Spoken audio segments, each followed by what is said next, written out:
Okay.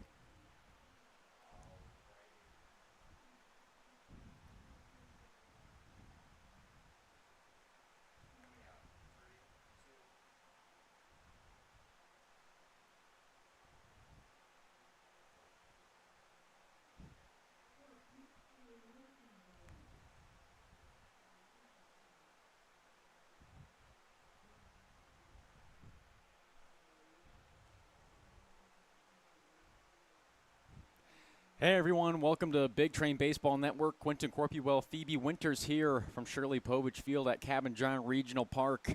If you've been tuning in for the last 10-20 minutes or so, you might have been able to tell that we are currently in a rain delay. The rain coming down hard here in Bethesda. It is letting up right now, so there's a chance that we do play tonight. Although the Braves have canceled their game tonight, it looks like we might get some action here at Shirley Povich Field. The rain again letting up as of late.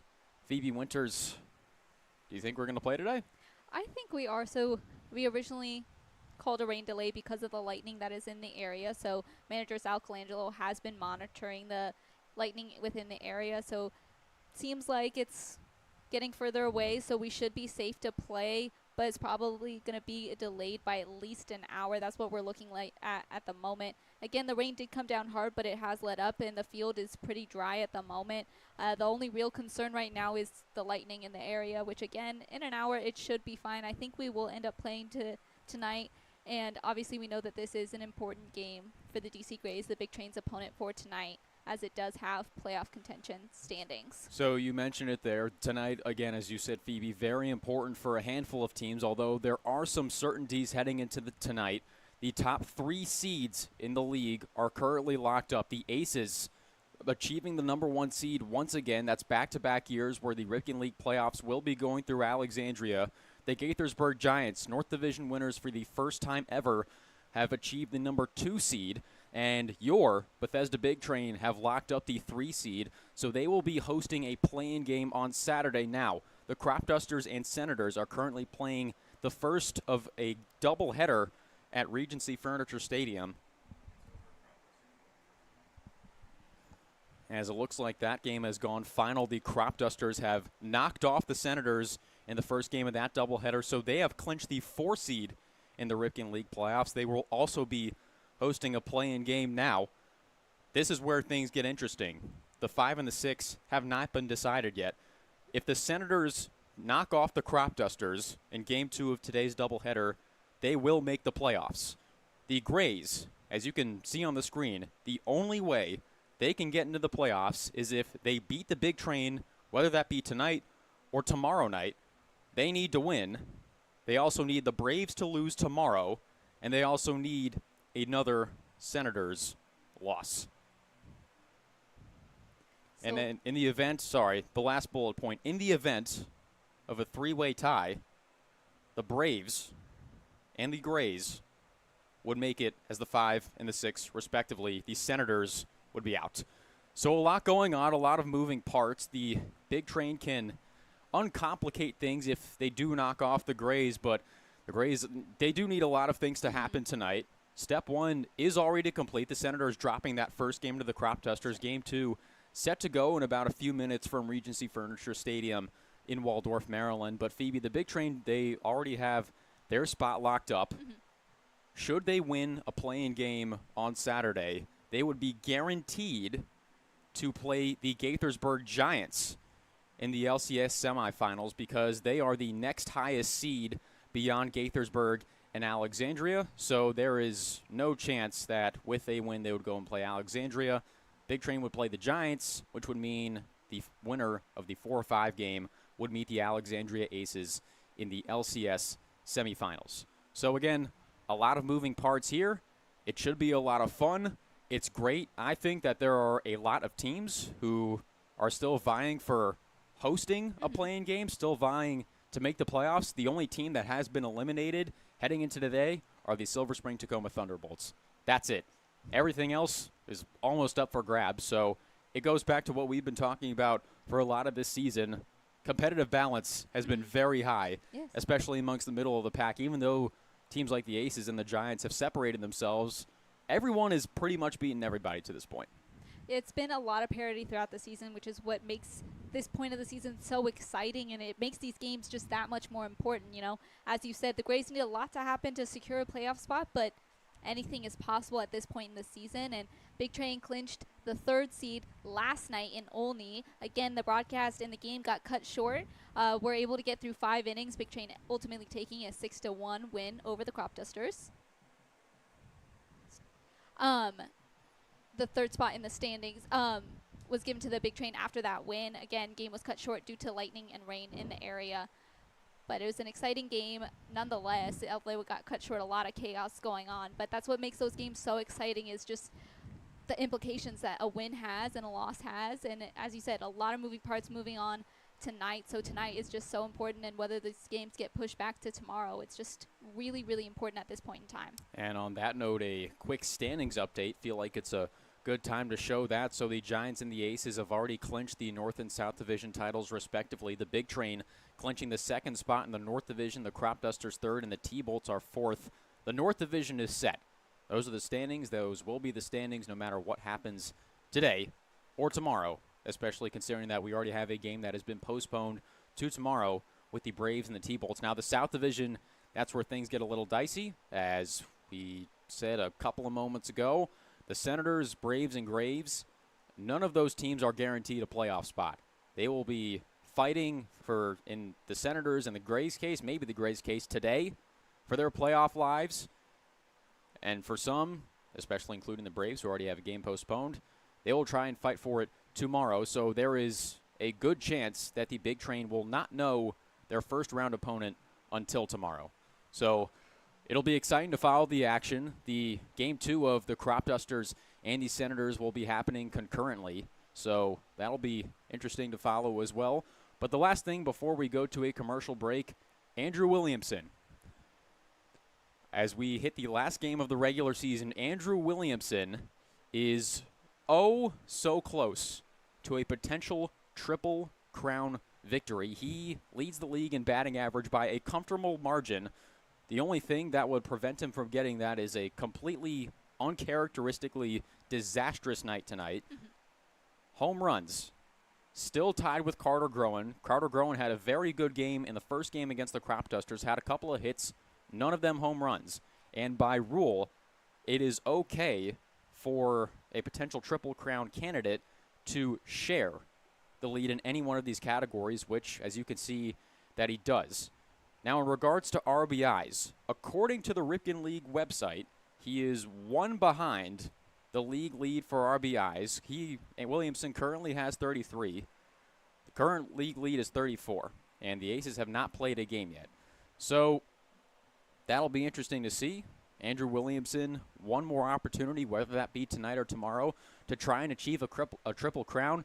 Now, at least in the MLB, that is proven to be a very difficult thing to achieve. The last time it was done, that was 2012 when Miguel Cabrera did it for the Detroit Tigers. But before that, you'd have to go back all the way to 1967 when Carl Yastrzemski did it for the Boston Red Sox. So very uncommon thing to do, a very difficult thing to do.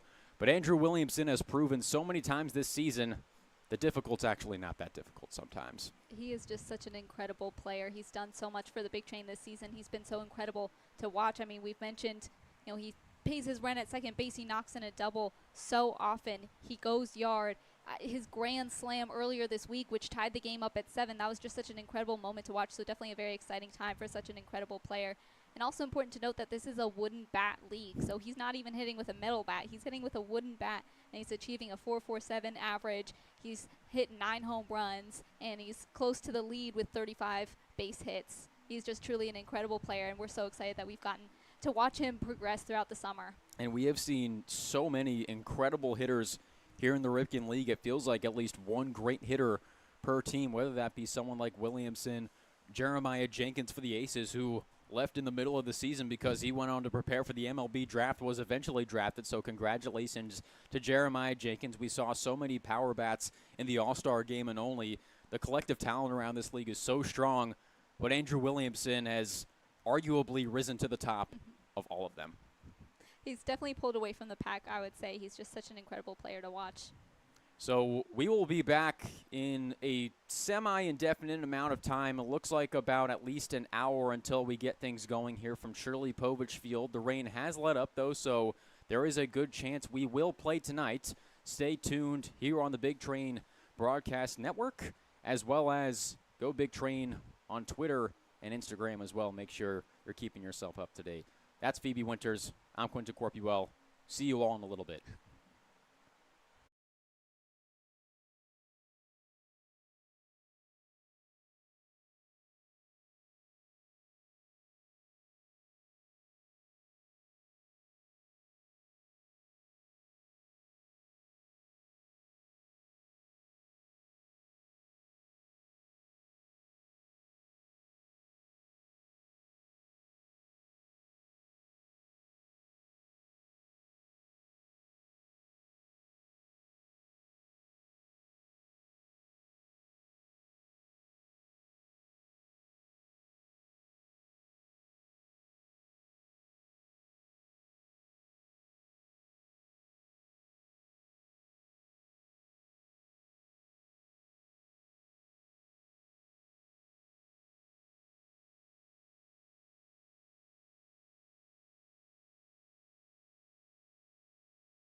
The juice is in the mix, it'll fix you up. I'm gonna ride the boogie train till the sun comes up. Ride the boogie train, ride the boogie train, ride the boogie train till the sun comes up. Meet me in the corner, no. Meet me in the corner, no. Meet me in the corner, no. Meet me in the corner, no. Boogie down, mix up. Boogie down, fix up.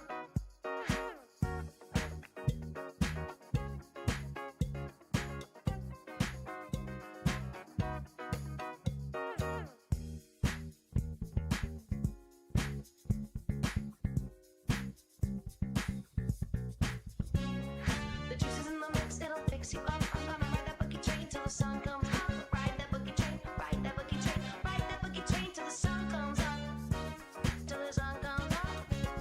Till the sun comes up. Ride that boogie train, ride that boogie train, ride that boogie train till the sun comes up. Hey baby, I love the way you move. Say hey, hey baby, I love the way you groove. Hey baby, I love the way you move. Say hey, hey baby, I love the way you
watching you when you leave. Something new. Keep hoping you feel this too. Holding on and on and on and on. Hoping I can get to know you better. Living in sweet suburbia. Some fun. As I'm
juices in the mix, it'll fix you up. I'm gonna ride that boogie train till the sun comes up. Ride that boogie train, ride that boogie train, ride that boogie train till the sun comes up. Till the sun comes up. Till the sun comes up. Ride that boogie train, ride that boogie train, ride that boogie train till the sun comes up. Hey baby, I love the way you move. Said hey baby, I love the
What are you talking about?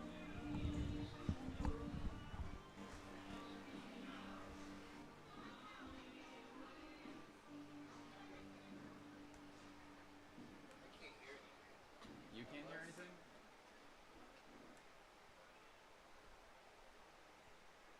Unplug whatever you think is wrong.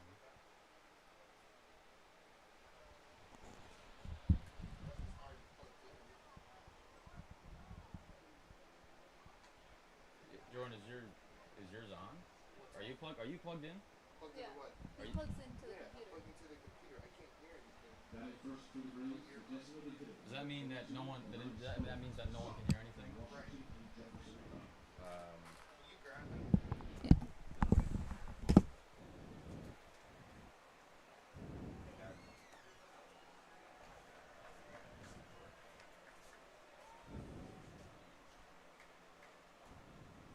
I don't know what's going on. I'm fixing this problem.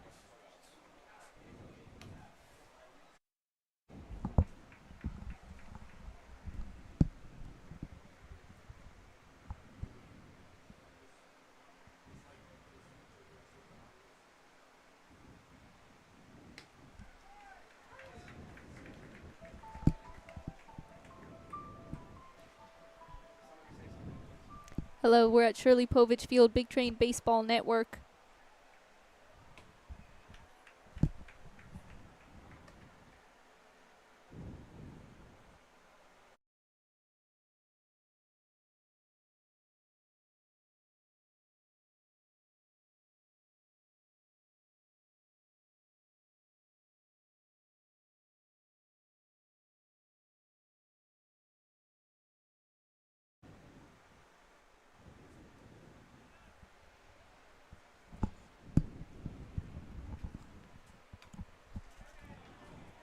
Hello and welcome to Big Train Baseball Network. The rain has gone away. It will come again another day, but that means we get to play baseball here at Shirley Povich Field at Cabin John Regional Park.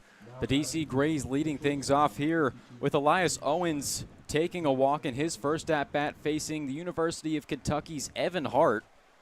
So the leadoff hitter aboard for the Grays. That'll bring up the shortstop, Brady Steinert. Again, hello, everyone. I'm Quentin Corpuel, joined by my broadcast partner, Phoebe Winters. Happy last day of the regular season and happy Jewish Heritage Night here at Shirley Povich Field.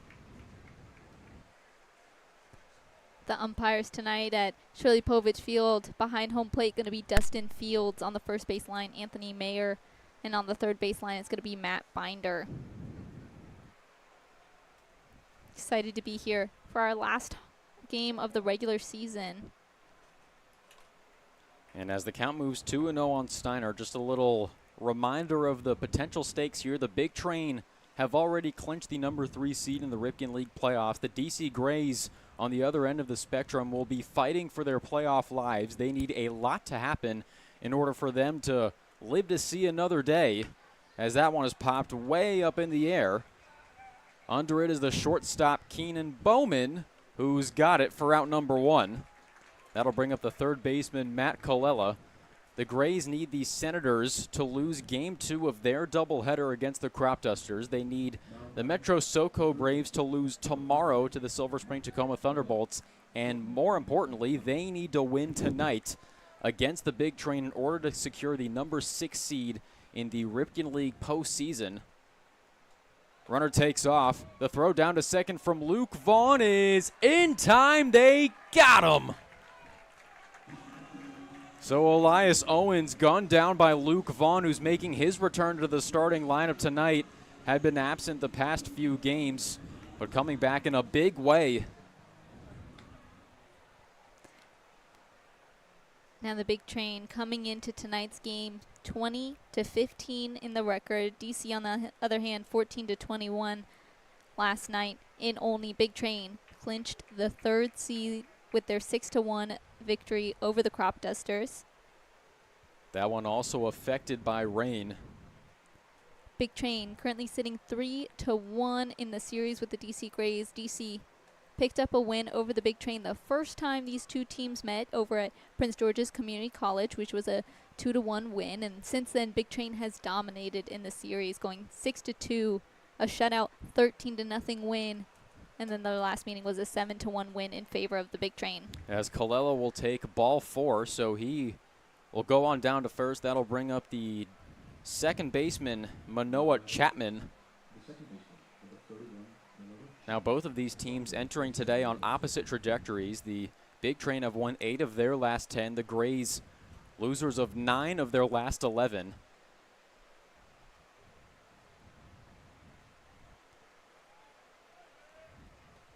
As Colella is sent back to first. The rain really throwing the Big Train for a loop this week. As we mentioned yesterday, was a makeup game from last week between Big Train and the Crop Dusters. It was rained out originally, and then they were set to play Tuesday, July 16th, and the game was cut short after 5 full innings. Big Train taking a 6-1 victory, and then tonight's game delayed until 7:45 p.m. due to the rain and lightning in the area. The Braves have already canceled their game with the T-Bolts. The Aces canceling their game with the Giants, as that one's lined at a shallow right center field, and it'll drop for a base hit. So Chapman's aboard with 2 outs. That'll put runners on first and second for the first baseman, Joey Wilga. Now the Giants and Aces don't have really anything more to play for. They have already clinched division titles in the North and South respectively. The Aces doing it for a 2nd consecutive year. The Giants winning the North Division for the first time in their team's history. And as we alluded to pregame, if the Big Train win their play-in game on Saturday, they will be guaranteed to face the Giants in the LCS semifinals. And that would mean the winner of the 4-5 game, whoever that is, will take on the Alexandria Aces.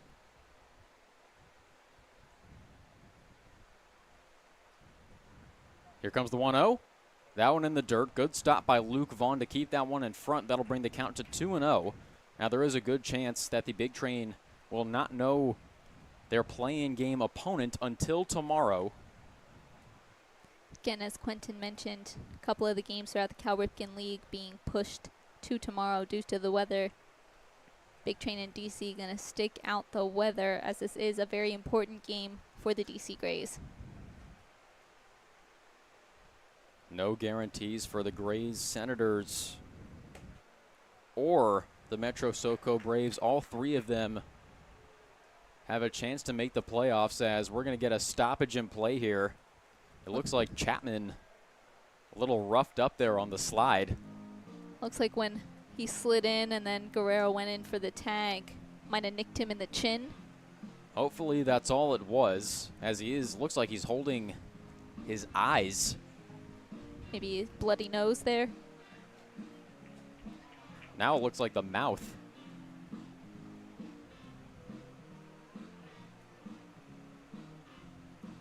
So I couldn't tell whether it was the glove or maybe even the base that got Chapman in the face.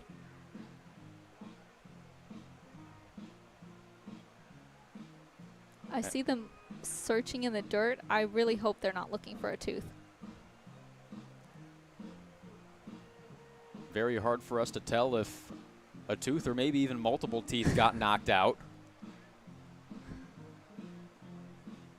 Out on the baseball field looking like a hockey player. I will say I am experienced with unexpected tooth losses.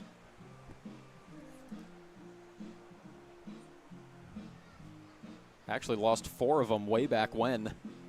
It wasn't I think even. I've heard this it story. wasn't even heroic. I was just running around in my basement like a fool, and I believe I'll have to confer with my parents if what I'm about to say is 100% true, because this was all the way back when I was in kindergarten.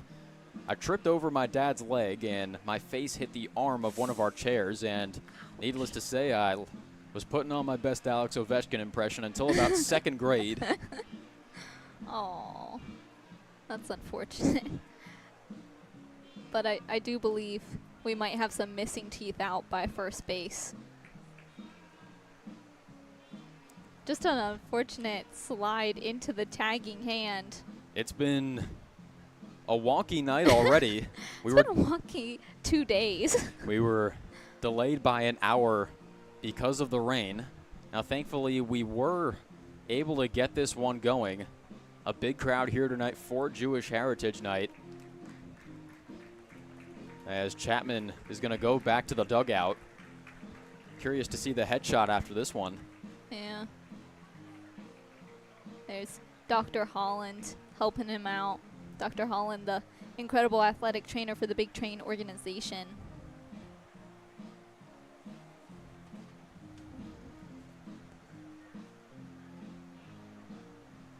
This looks like they'll be understandably cleaning up some blood around Manoah Chapman's mouth.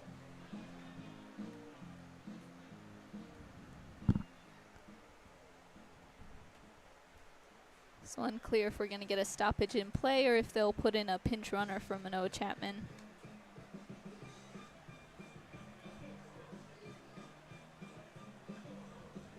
So we're going to go to a quick commercial break here on Big Train Baseball Network. We will be back shortly when we resume action. Till the sun comes up, ride the boogie train, ride the boogie train, ride the boogie train till the sun comes up. Hey baby, I love the way you move. Say hey baby, I love the way you go. Hey baby, I love the way you move. Say hey baby, I love the way you boogie down. Hey baby, I love the way you move. Boogie down.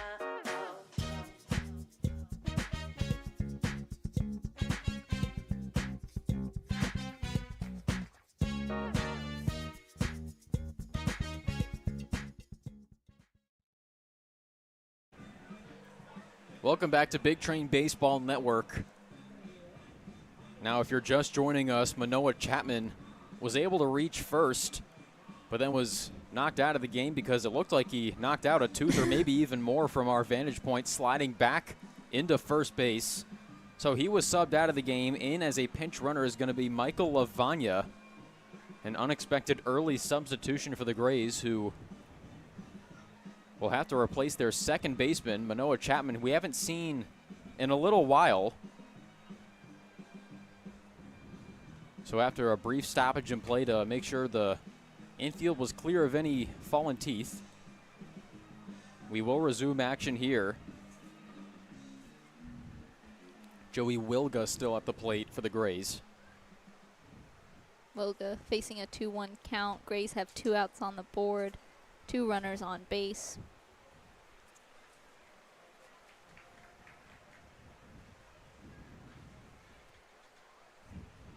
The 2-1 from Evan Hart. That one popped up into foul territory. Ranging over is Gonzalez, and he drops it. Emilio Gonzalez dropped it. Looked like a sure third out, but the count will move to 2-2 on Wilga. Let's see if the Grays can capitalize off of the miscue. Excuse me, that's actually Jack Guerrero over at first tonight. Emilio Gonzalez actually playing designated hitter tonight. Been a while since we've seen anybody but Emilio Gonzalez over at first base. So let's see if the Grays can capitalize here. They count 2-2 on Joey Wilga.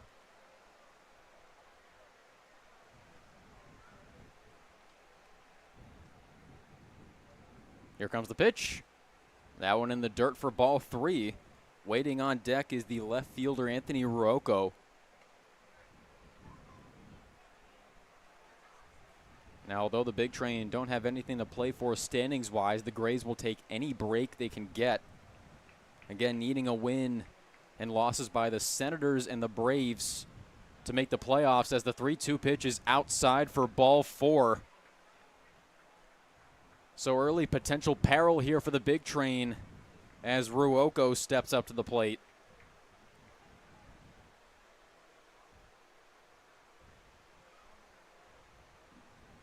Again, although the Big Train don't have anything to play for tonight after clinching the 3rd seed during last night's victory,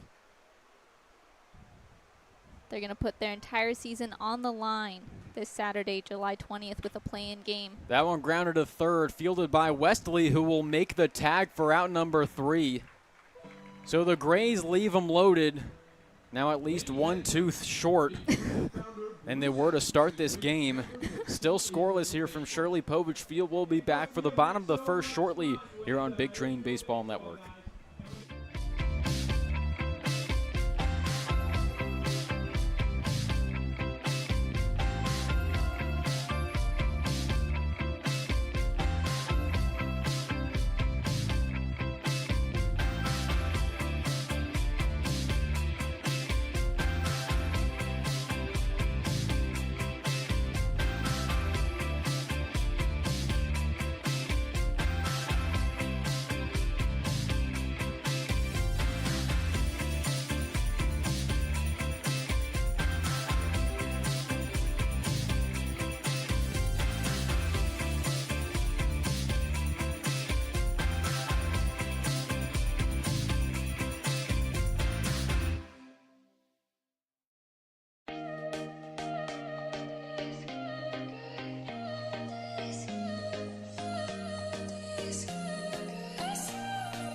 Wait for me.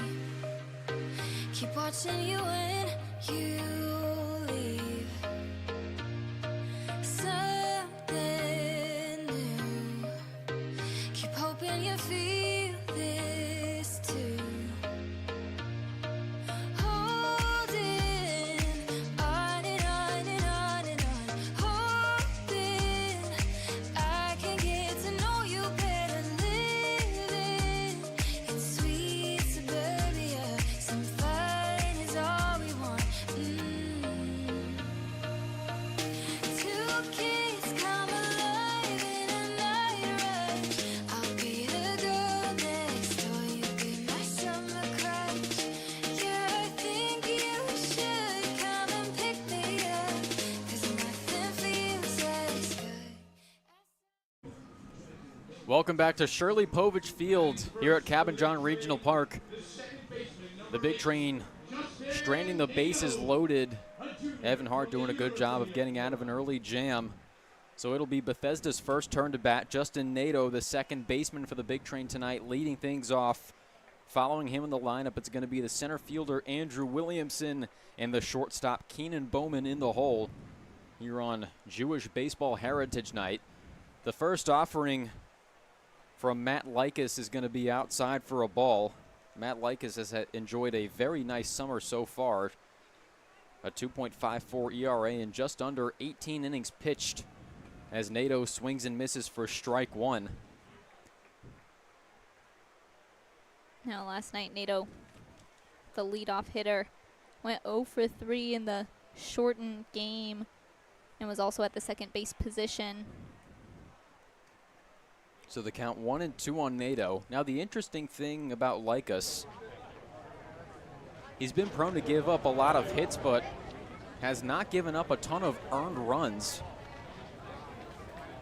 As the 1-2 is outside for ball 2.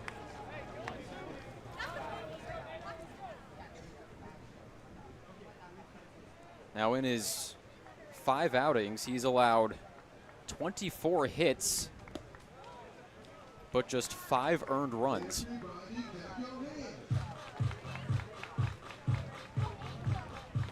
As the count moves full on Nato with fellow Floridian Williamson on deck. Nato with a high fly ball into right field, and it's caught for out number 1 by Greg Marmo. So Nato is retired. That'll bring up Williamson. Again, we are on Triple Crown watch for Andrew Williamson. Holds a comfortable lead. Andrew Williamson, a sophomore from the University of Central Florida. Williamson holds a comfortable lead in the batting average category, is tied for the league lead in home runs with 9, alongside Carter Groen of the Senators, but currently trails by 1 in the RBI department.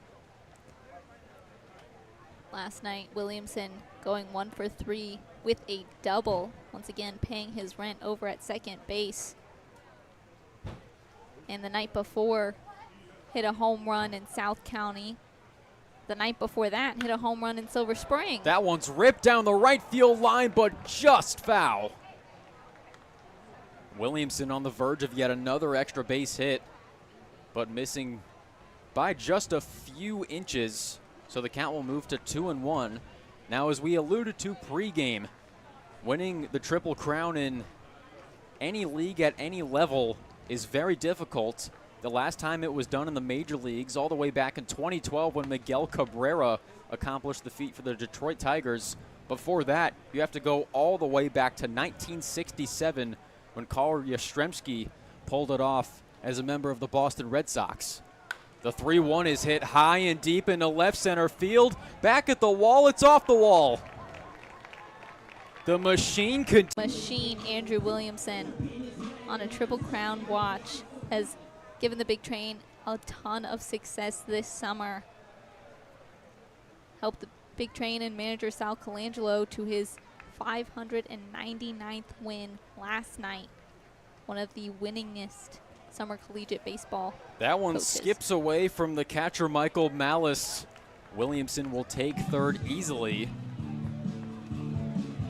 So the Big Train looking to strike early once again. They've been doing a great job of that lately.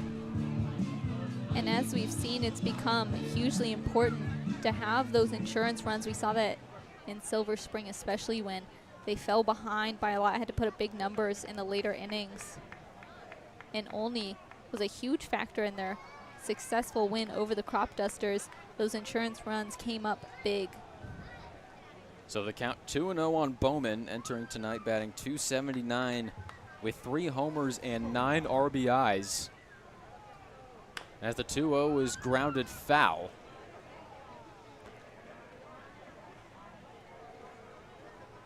Shirley Povich Field bustling tonight. A lot of fans in attendance for the Big Train's final regular season contest.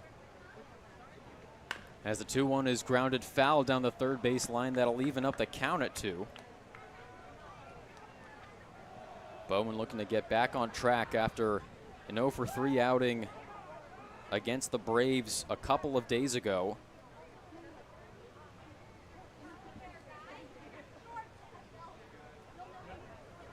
Here comes the 2-2.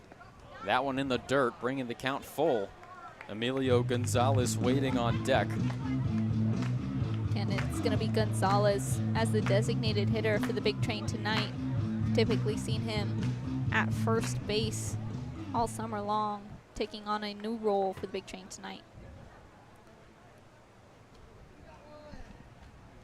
The full count offering from Lycus, and off speed in there for a strike. That ball on a string looked like it might hit Bowman within the first half second of the pitch, but spinning back into the zone for out number 2. That'll bring up Emilio Gonzalez.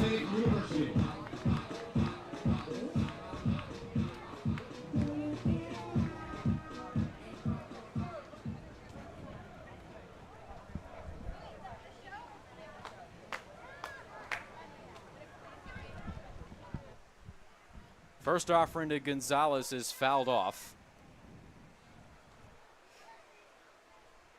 Gonzalez made 3 appearances at the plate, went 1 for 2 with a walk. Looking for his first multi-hit game in about 10 days.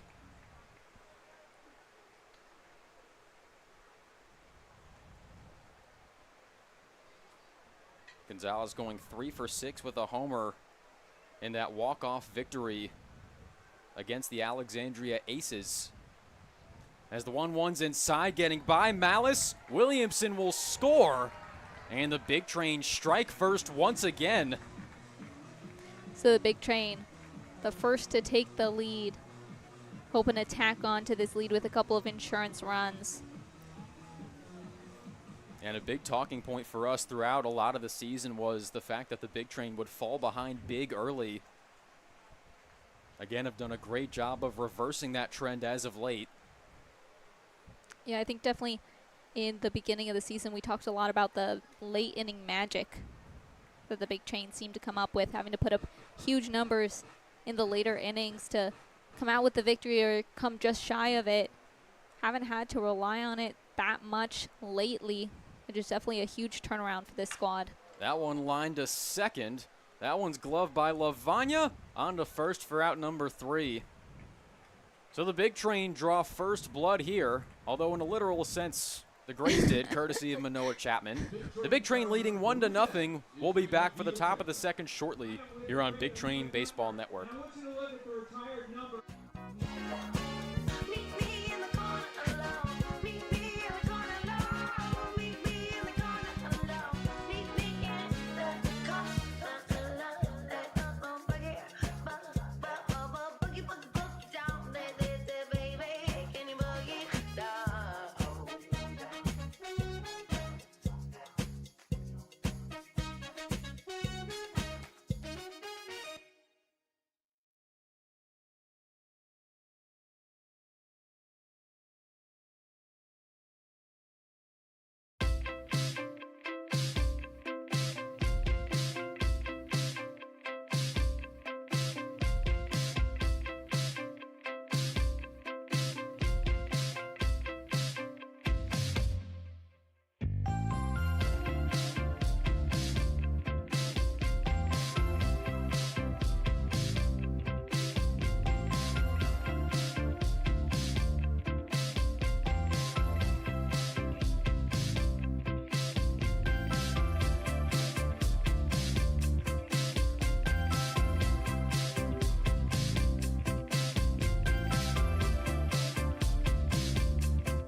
Welcome back to Big Train Baseball Network. The home train leading 1-0 as we're set to start the top of the second with the left fielder Greg Marmo.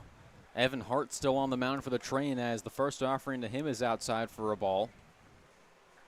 Now again, it is Jewish Baseball Heritage Night, a celebration of so many that have played at high levels of baseball. In fact, one of the 6 retired numbers here at Shirley Povich Field is the number 5 that belonged to the great Hank Greenberg, a pioneer for Jewish people in the major leagues. As the count goes to 1-2 on Marmo, played all but 1 season for the Detroit Tigers, a Hall of Famer, a 2-time MVP, a 5-time All-Star, paved the way for many Jews to also enter the majors. So Hank Greenberg properly immortalized here at Shirley Povich Field, a field that is so rich in history. Also have the great Shlomo Lipetz in attendance tonight, an Israeli baseball great, born and raised in Tel Aviv, has played for Team Israel in international competition for a very long time, as Guerrero catches that one off the bat of Marmo for out number 1. That will bring up the center fielder Ellis Reed. Lipetz was a part of the Team Israel squad that went to the Tokyo Olympics in 2021. As a tune-up, Team Israel came here to Shirley Povich Field for what was dubbed a friendship game between Team Israel and the Bethesda Big Train. I had the great pleasure of being in attendance for that one. That was one of my favorite games I've ever been to here at Shirley Povich Field. Also part of that Team Israel squad, Ian Kinsler, Danny Valencia, Ryan Lavarnway. Also had a packed crowd for that one. And actually, it was funny because of Shabbat. We did not start the game until 9 o'clock. Didn't end up leaving Shirley Povich Field till well after 1 o'clock in the morning. But oftentimes, it's the latest nights that become the most memorable. So the count 1-2 on Reed. Waiting on deck is the catcher, Michael Malice. That one in the dirt for ball 2. And as we mentioned earlier, the rain throwing the Big Train for a loop, had to start the game 45 minutes later than scheduled. Gaithersburg and Alexandria canceled their game for tonight, as did the Thunderbolts and the Braves. But Crop Dusters in Southern Maryland were set for a doubleheader today, have played the first game, which went final, a 15-4 victory for the Crop Dusters. Only lasted 7 innings. And there has been no update on the score for their second game, so it's unclear if it's been pushed back due to the weather. Was meant to start at 7 p.m.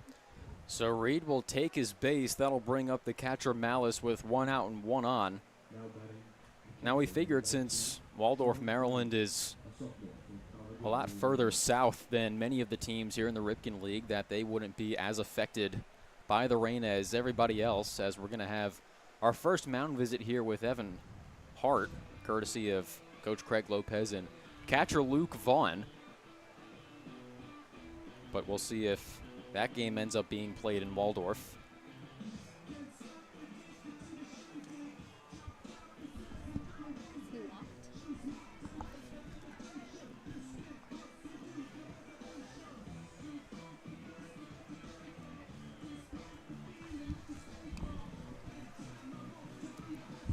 So the mound visit will conclude.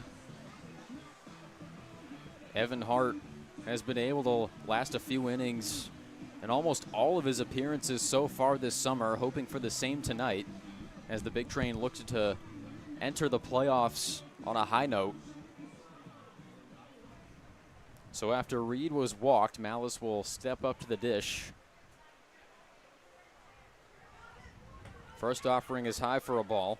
Now in the field for the Big Train, Hart on the mound, Vaughn behind the dish, Matt Westley at third, Keenan Bowman at short, Justin Nato at second, Jack Guerrero at first, Jaden Bastion in left field, Andrew Williamson in center, and Josh Skoronsky in right.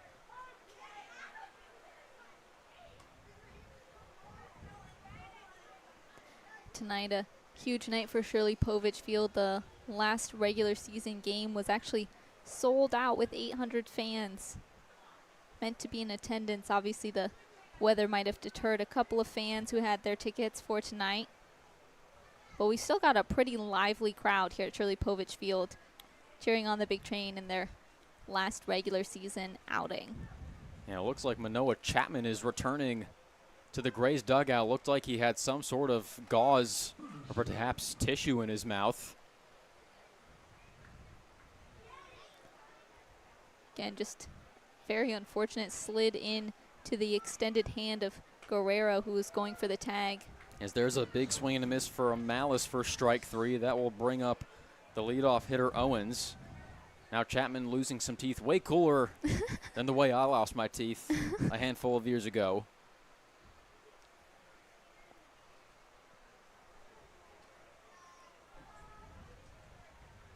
Elias Owens took a walk in his last at-bat. That first pitch in the dirt for a ball. And as we've reiterated, the DC Grays need a lot to happen tonight for them to clinch a playoff spot. Step one is winning the game here at Shirley Povich Field, currently sitting behind by 1 run.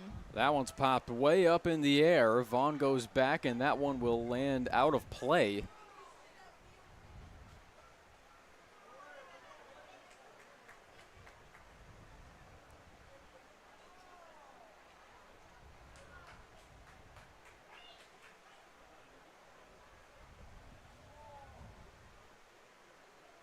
Here comes the 1-1.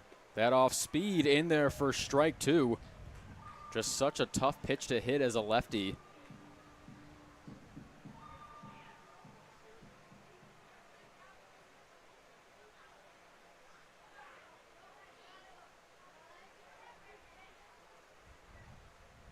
Here comes the 1-2.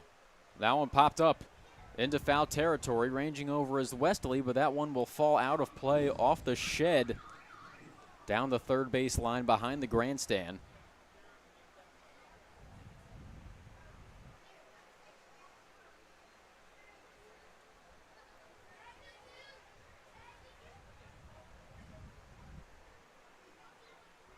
Another 1-2 pitch. Reed takes off. The throw down to second. Very much in time. My goodness, he beat him by a mile. So the Grays held scoreless for a second consecutive inning. Now 0 for 2 on steal attempts. The game remains 1-0 in favor of the Big Train. We'll be back for the bottom of the second here on Big Train Baseball Network.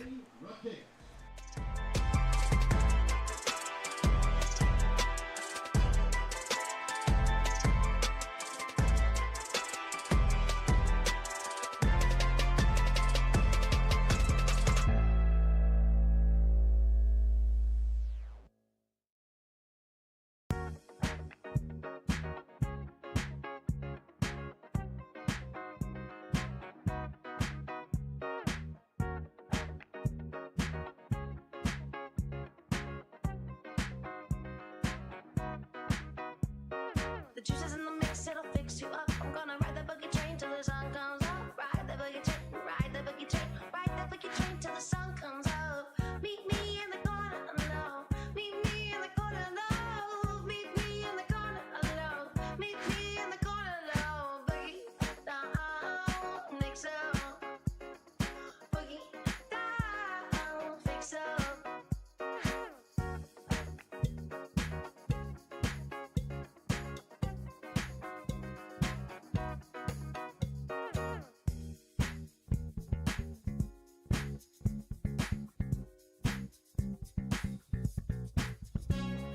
The juice is in the mix, it'll fix you up. I'm gonna ride that boogie train till the sun comes up. Ride that boogie train, ride that boogie train, ride that boogie train till the sun comes up.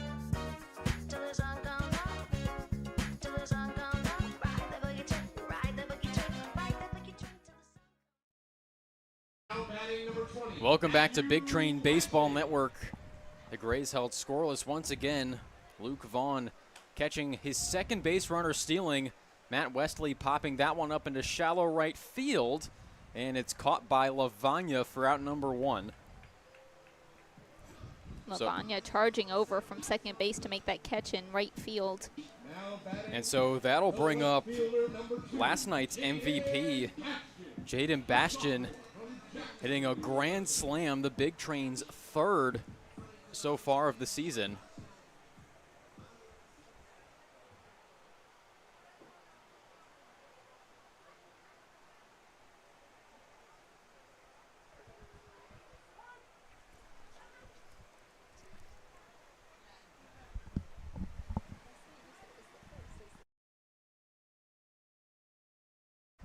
So the count 0-1 on Bastian. He'll pull back on a bunt. I apologize. That was only Big Train's second grand slam of the summer. I must have dreamt about a third, I guess. Maybe you were just replaying Jaden Bastian's and Andrew Williamson's in your head. Has that one in there for a strike. In total, we've seen 4. That's correct, yes. 2 of them off the bat of A.J. Martin here at Shirley Povich Field. But then last night, Jaden Bastian A grand slam that gave the Big Train a 4-0 lead over the Crop Dusters. That one not quite as grand, but that'll do as he'll reach first on a single through the hole on the left side. That'll bring up the catcher, Luke Vaughn. Now batting the catcher, number 13, Luke Vaughn, a sophomore from the University of Alabama. Now, it's been a few days since we've seen Luke Vaughn in the starting lineup. Batting .213 on the season. Vaughn has been such a powerful addition to the Big Train squad, not only from the plate but from behind it in the catching role. As he'll take the first pitch inside for a ball. Let's see if Bastion decides to take off. Is tied for the team lead with Jordan Crosland in steals with 11. Crosland not in the starting lineup tonight, as he'll be sent back to first. No teeth were harmed in the making of that pickoff attempt.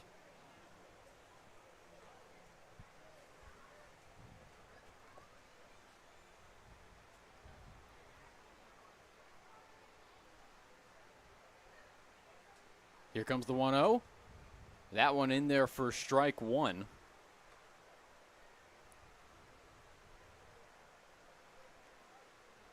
Luke Vaughn's last start came on July 14th in that electric 8-7 win over the T-Bolts, where one of those two grand slams were hit courtesy of Andrew Williamson. As Bastion takes off, the throw down to second. Not in time.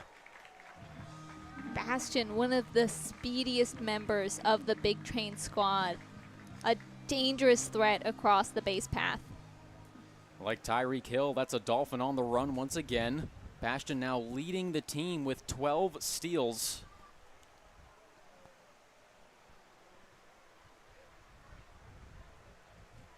The count 1-2 on Luke Vaughn. Here comes the pitch. That one lined into center field, and that'll drop for a base hit. Bastion, with his hair on fire, rounds third. Vaughn slides into second. The lead now 2-0 in favor of the Big Train, courtesy of an RBI double by Luke Vaughn. A powerful shot into right center field. You saw him charging for second. The throw to shortstop Steiner not coming in time to catch the Alabama catcher. So after the Crimson Tide rolled the second, that'll bring up the former Kentucky Wildcat, now Winthrop Eagle, Josh Skoronsky, as he'll take the first pitch for a ball. Skoronsky looking to get back on track, just 1 for his last 10. Was 0 for 3 in South County against the Braves. Last night and only hit a sac fly, which brought in Crosland after Crosland hit in a double.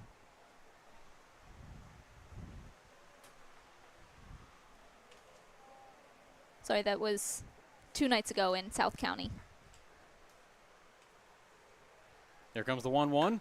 There's a high fly ball in the deep right field. Back at the warning track at the wall, it is gone. Another Skronk smash.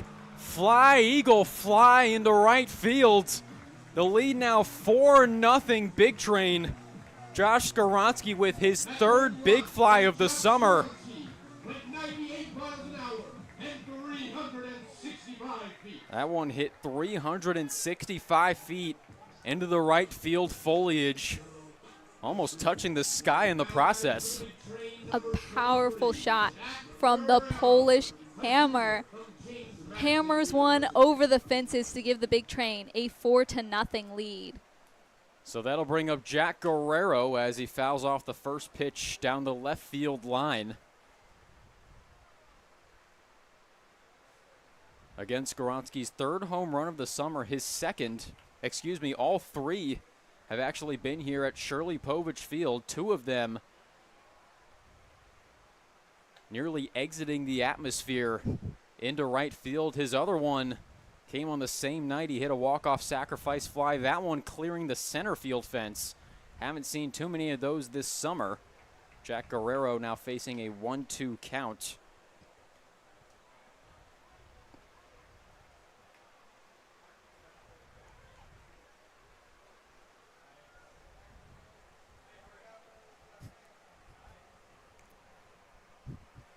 Now that's the Big Train's 29th of the summer. Solidly in second place amongst the 8 Ripken League teams in total homers. The only one they trail are the Metro SoCo Braves, a possible play-in game opponent.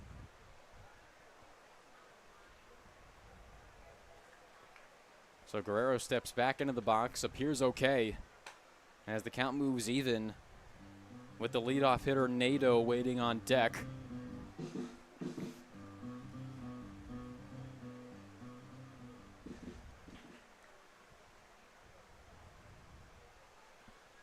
Here comes the 2-2. That one, did he go? He did. So Guerrero sent down swinging for out number 2. That will bring up Nadeau. I also just realized I almost said fly, Eagles fly.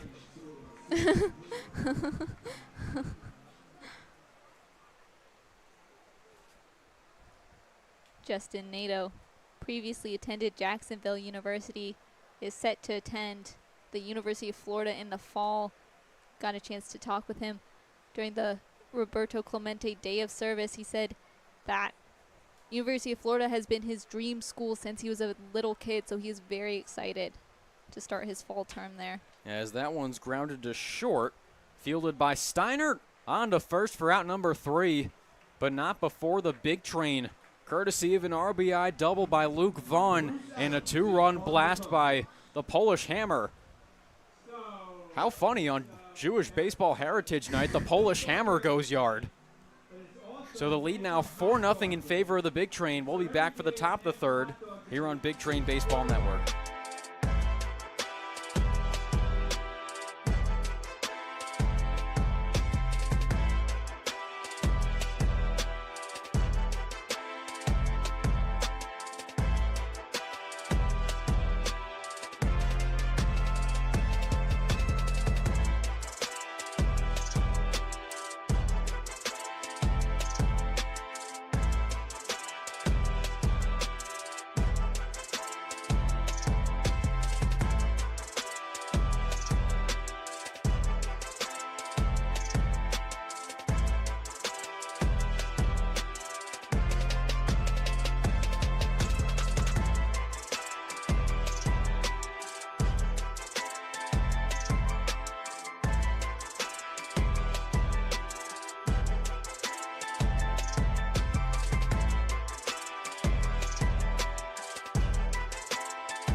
Welcome back to Big Train Baseball Network.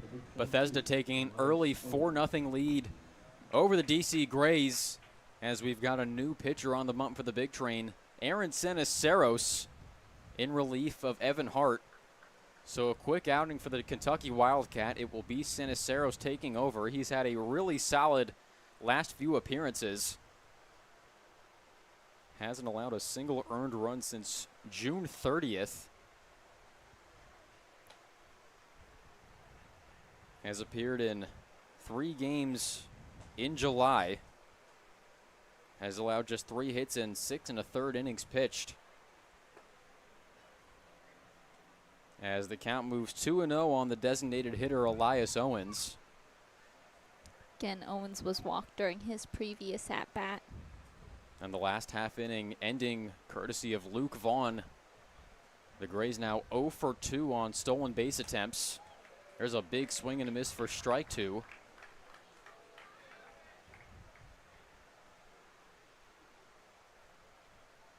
Waiting on deck is the shortstop Brady Steinert.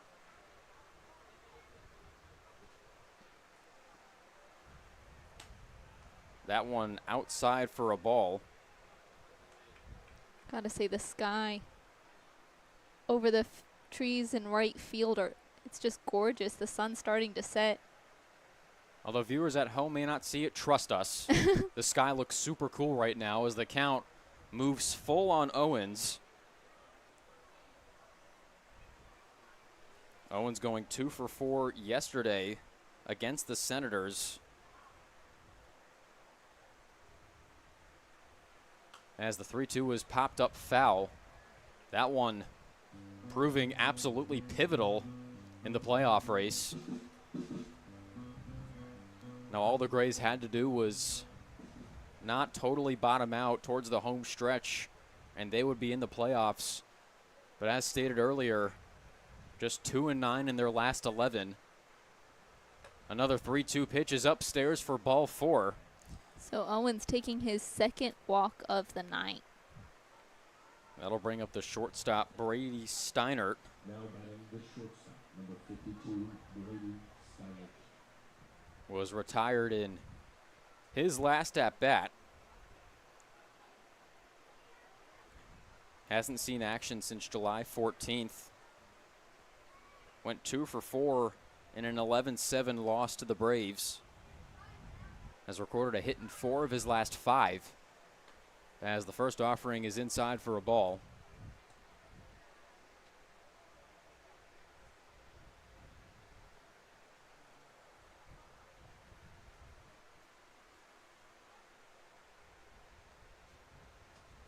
The 1-0. Great frame by Vaughn, but that one couldn't hit the strike zone, so that'll bring the count to 2-0.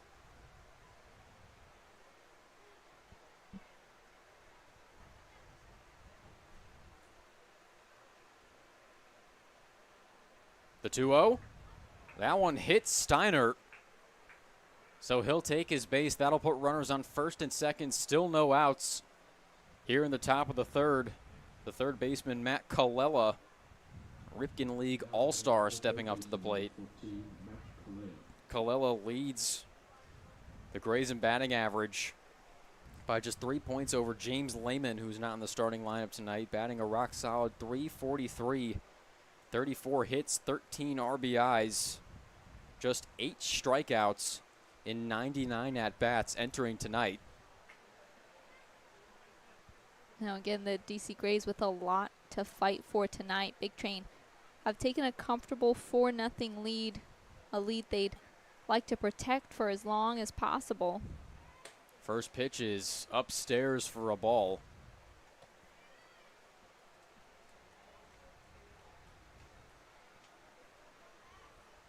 It's possible that the Big Train could face any one of the Senators, Grays, and Braves in the play-in on Saturday.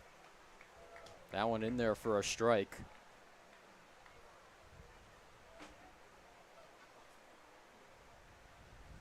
The Big Train have had the least success against the Senators, have taken the season series from both the Braves and the Grays. As the 1-1's outside for ball 2.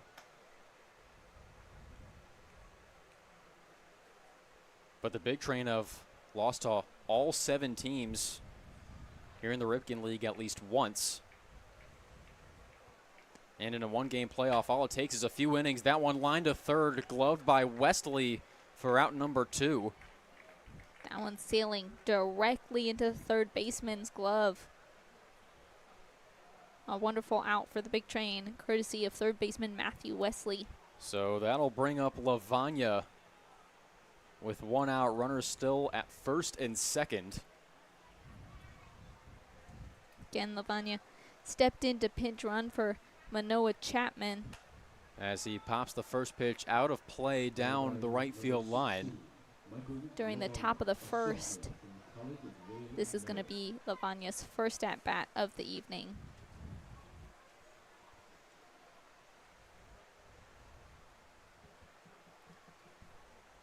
Lavanya playing his college ball at William and Mary, a native of Alexandria, Virginia. As the 0-1 off-speed pitch is outside for a ball. Now, Lavanya did not play last season for the Tribe, but has been a key contributor for the Grays this summer. As that one's popped out of play once again. So Lavanya now facing a 1-2 count.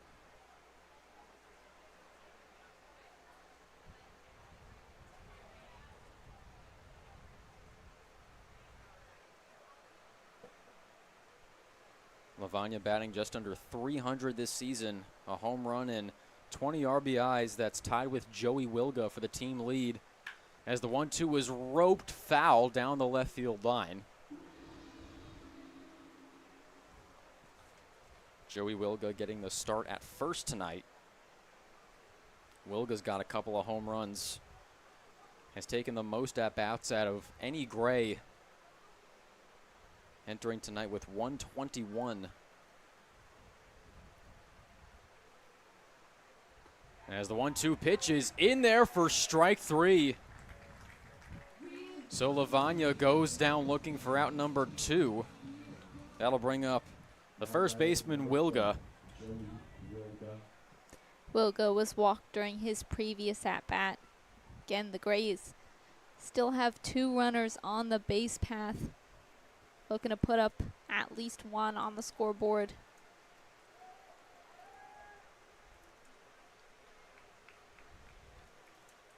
As the pickoff attempt at second unsuccessful.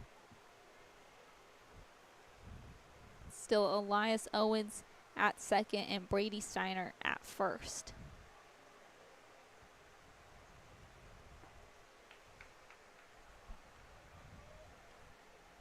So the count goes to 1-0 on Wilga. We're going to get a quick stoppage in play.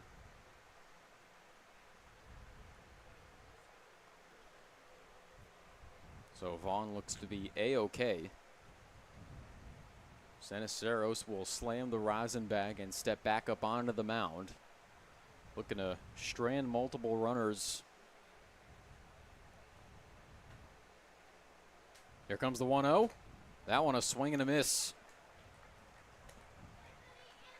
Ceniceros blowing Wilga away with some high heat.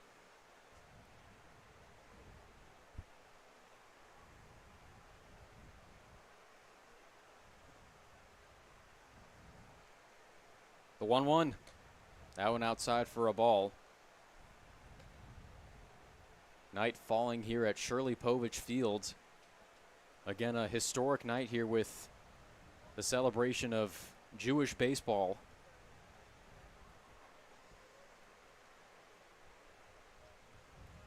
2-1 pitch is up and in for ball 3. Waiting on deck is Ruoko. The Big Train also taking on the Grays, who take their name after the Negro League powerhouse. Winners of 3 Negro League World Series titles, including the last one in 1948. As the 3-1's inside for ball 4, that'll load up the bases for Ruoko. Second time the Grays have loaded the bases tonight. Evan Hart was able to leave them loaded in the first inning. Let's see if Aaron Ceniceros can do the same.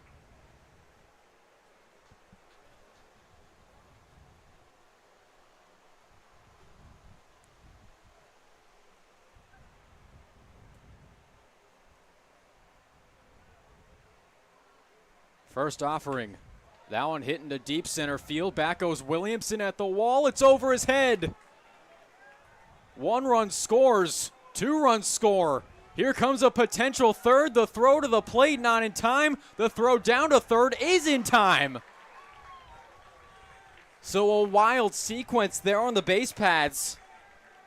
Anthony Ruocco with a base-clearing double, but is thrown out going for third.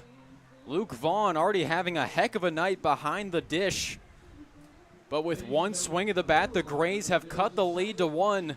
Some early fireworks here in the regular season finale. We'll be back for the bottom of the third shortly here on Big Train Baseball Network.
Welcome back to Big Train Baseball Network.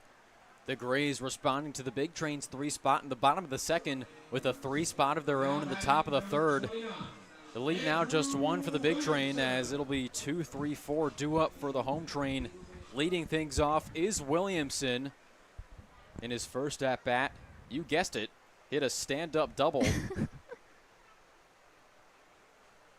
Ken Williamson out in center field, although the hit went over his head, was able to corral it in the nick of time to get it to Luke Vaughn, who threw down to third to record the third out of the half inning and maintain the Big Train lead, which has now been cut down to 1 run.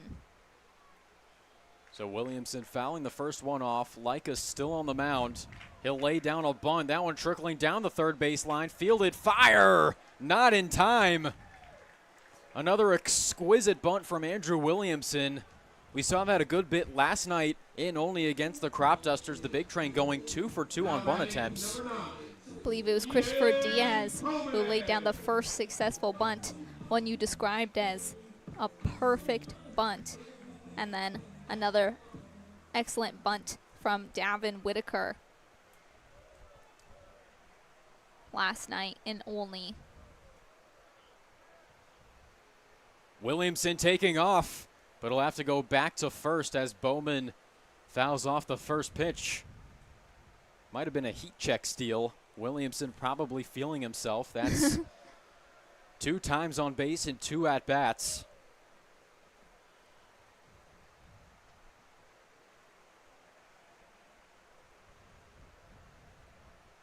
Let's see if he tries again. He'll be sent back to first, so that might have to wait a few moments.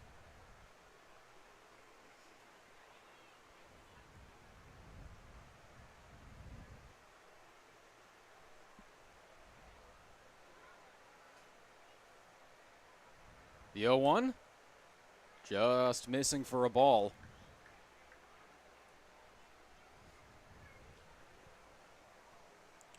Bowman struck out in his last at-bat.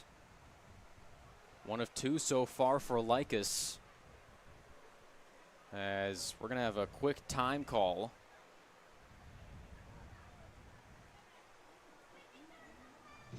Again, the umpires for tonight, Dustin Fields at home plate, Anthony Mayer at first, and Matt Binder over at third.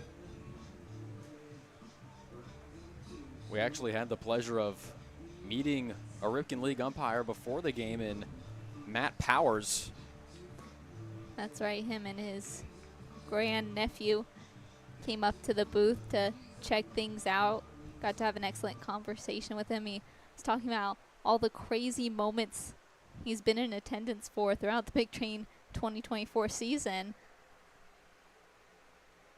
The 1-1 to Bowman. That one gets away from Malice. So Williamson will move himself into scoring position. The count 1-2 on Bowman. One of the most memorable moments that Matt Powers was working for here at Shirley Povich Field was when the home plate umpire was nicked by the ball. I think he got a little more than nicked. I think he got drilled. Drilled in the face, and we had to move down to just 2 umpires. As Bowman fouls that one off.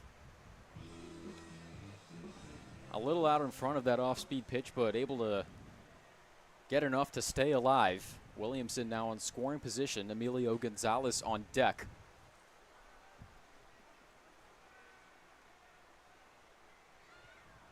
Another 1-2 to Bowman.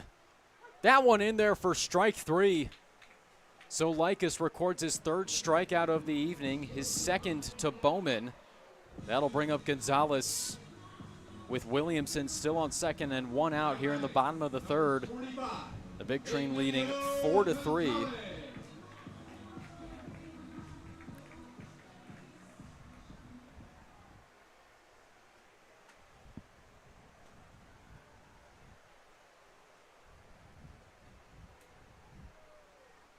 There goes Williamson again. The throw down to 3rd. Not in time. So Williamson swipes another bag. Already got a pretty good workout in tonight, both on offense and defense. So now potential run number 5, just a base away for the Big Train. Here comes the 1-0 to Gonzalez. That one running inside for a ball. Those were Williamson's 7th and 8th steals of the summer. Good for the bronze medal amongst Big Train players. Count now 3-0 on Gonzalez.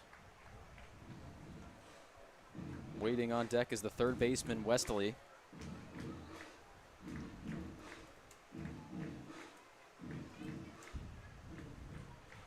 Again, with the Big Train's lead diminishing to just 1 run, would like to put up a couple more insurance runs. That one in there for strike 1.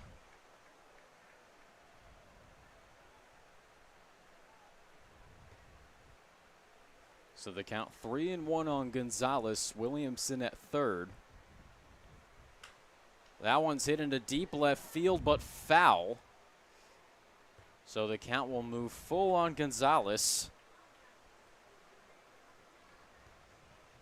Now Gonzalez is a little far from the podium in the stolen base department. But entering tonight was bronze in batting average behind Nato and Williamson. As that one swung on and missed for strike 3. So Likas records his 4th K of the night. That'll bring up Wesley with 2 outs and a runner on 3rd. Of course, the Paris Olympics set to begin in about 9 days.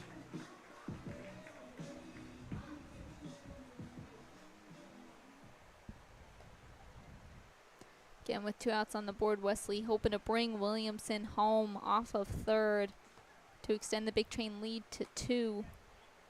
As the first pitch is outside for a ball, Wesley popped out in his last at-bat. This time around, he will already see double the amount of pitches he did in his first at-bat. As the 1-0 is fouled off, that'll even up the count at 1. And there goes Bat Boy Owen. Such a pleasure to have him join us on the mic. I was about to in say, South County. can also add broadcaster to his job title.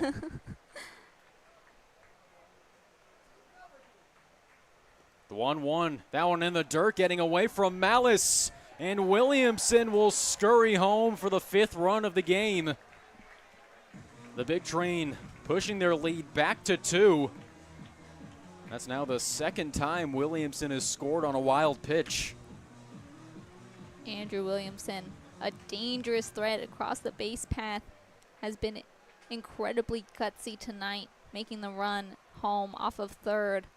Unfortunately, catcher Malice unable to corral it in time to flip it over to pitcher Matt Likas. So the count 2-1 on Wesley. That one upstairs for ball 3. Waiting on deck is Bastion.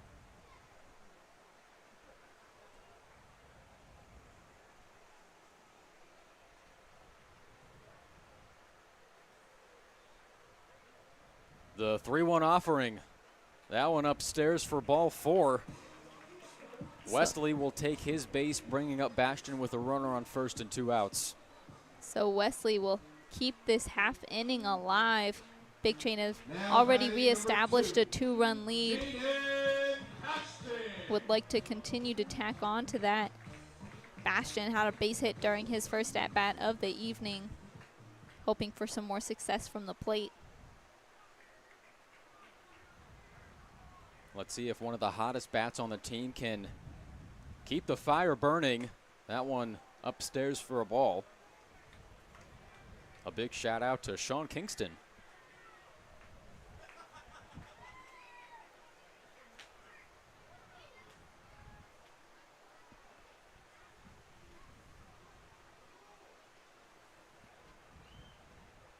The 1-0 to Bastion, that one over his head. That'll record ball 2.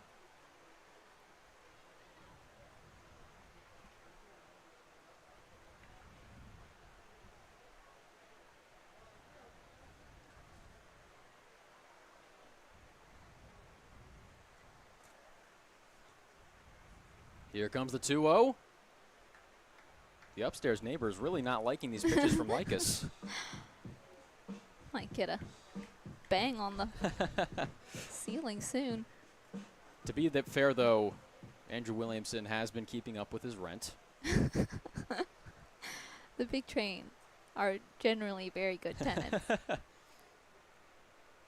always count on Williamson to pay his rent at second base. As that one in there for strike 1, Wesley stealing second.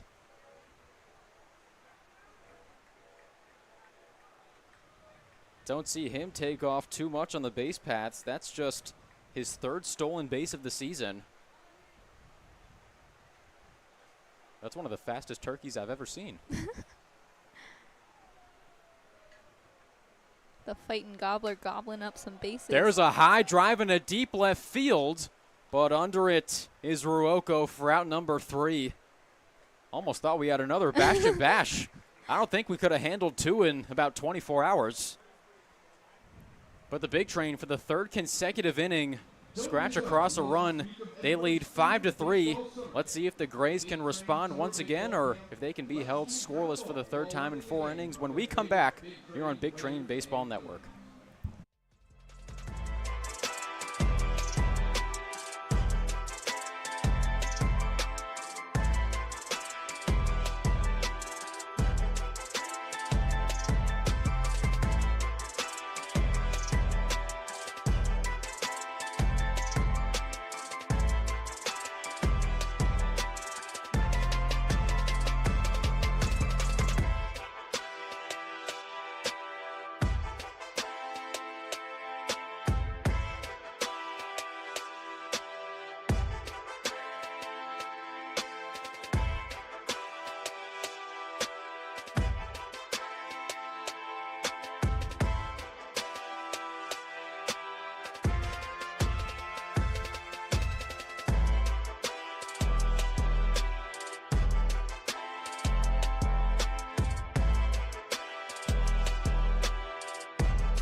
It's Jack Robinson subbing in for Aaron Seniceros. A quick relief outing for the Cal State Fullerton Titan, as Robinson will look to keep this game at 5-3. He'll face the bottom of the lineup with Greg Marmo leading things off for the Grays, followed by Ellis Reed and Michael Malice. Now batting number 51, Greg Marmo. Robinson has thrown the most innings of any Big Train player so far this summer. Enters tonight with 23 2/3 under his belt. Just under a 5.0 ERA. Robinson also one of the Big Train returners, played in 2023 and was a part of the championship win. And a little update from Southern Maryland. The Senators and the Crop Dusters were set to play a doubleheader today. The second game going to be starting soon. I think some naps might be in the schedule for tomorrow. As we've just crossed 9 o'clock Eastern. The count now 1-2 on Marmo. Again, the Senators dropped their first game in the doubleheader. The Grays desperately need them to drop the second, as well as rally to win this game here if they want a spot in the playoffs. The Senators can guarantee their spot in the playoffs by simply beating the Crop Dusters in Game 2, although they'll probably have to go deep into the night in order to do so.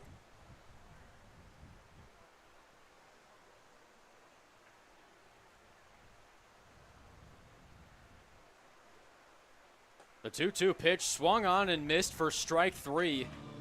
So Robinson, starting off on a high note, retires Marmo swinging. That'll bring up Reed. Took a walk in his last at bat.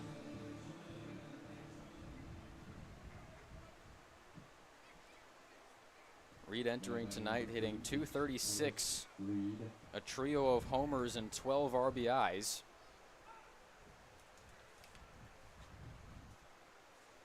First offering from Robinson swung on and missed for a strike. Ellis Reed, a native of Jersey City, New Jersey, playing his college ball at North Carolina A&T. As the 0-1, a fireball in there for strike 2.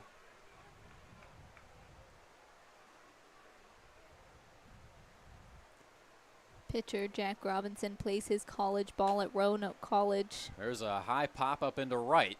Under it is Skowronski, who's got it for out number 2. Alongside him, newest addition to the Big Train bullpen, Trevor Orth. Again, Orth has spent the majority of his summer working in the concession stand here at Shirley Povich Field, and during our last home game against the Gaithersburg Giants was pulled from the concession stand into the bullpen to pitch 2 shutout innings. And so that'll bring up Malice with no one on and 2 outs. A big swing and a miss for strike 1. Robinson moving efficiently here.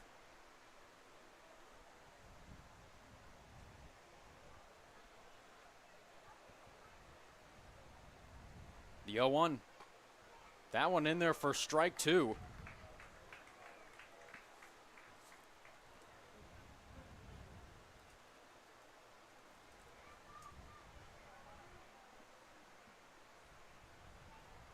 The 0-2. That one popped up. And that one will land out of play.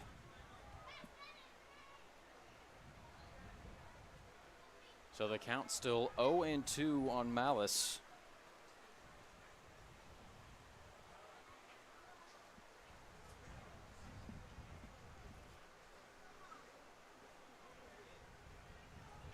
Another 0-2 pitch. Just missing for ball 1. Almost every Big Train fielder thought that was strike 3. It seemed like even Vaughn might have thought it was. Took a huge walk outside of the box. The 1-2, that one in there for strike 3. So the Roanoke College Maroon, a red-hot start, holding the Grays scoreless here in the top of the fourth. The lead's still 5-3 in favor of the Big Train. We'll be back for the bottom of the fourth here on Big Train Baseball Network.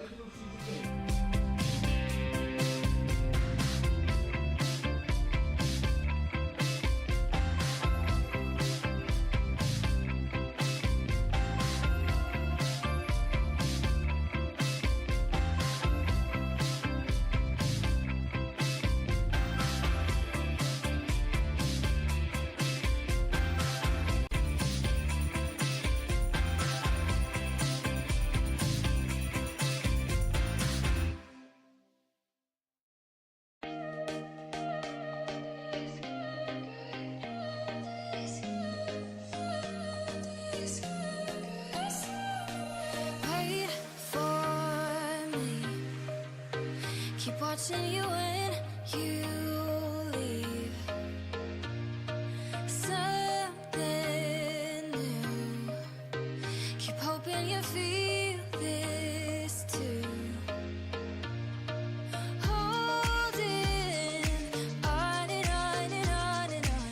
Hoping I can get to know you better. Living in sweet suburbia. Some fun is all we want. Two kids. Welcome back to Big Train Baseball Network. Bethesda still leading 5-3. A new pitcher on the bump for the DC Grays. It's going to be Derek Desmarais, a rising freshman at Tufts.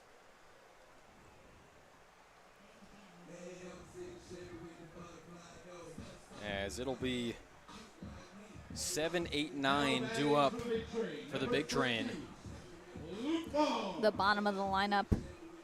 Been huge producers so far this evening. Vaughn, his first at-bat was a double. Skoronski, who hit after him, was a home run. And so the Tide will roll down to first. Vaughn aboard for the second time tonight. That'll bring up Josh Skoronski. Hit a towering home run in his last at-bat. 39, Josh Skoronski.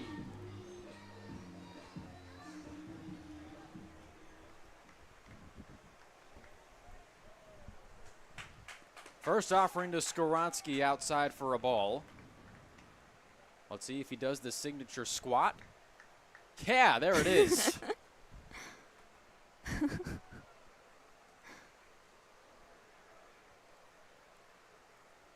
The 1-0.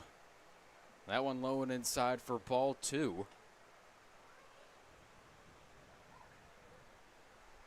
There it is again.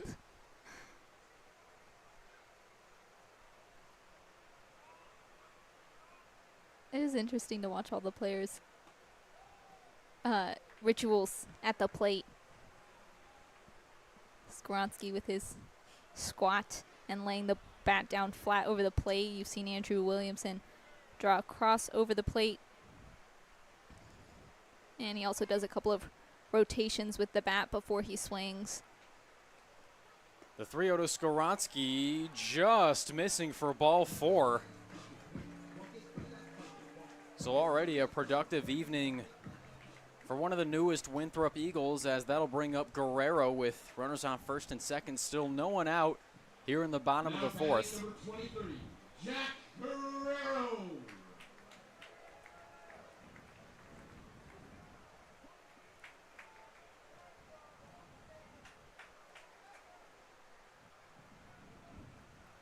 Desmarais will step off for a brief moment.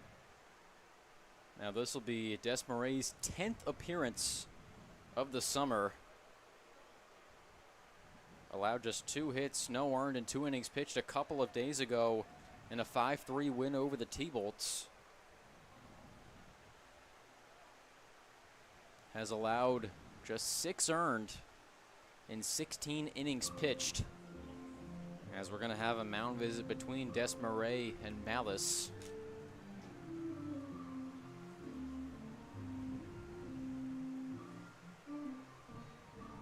Now we faced the Big Train just once this season. That was all the way back a month from yesterday,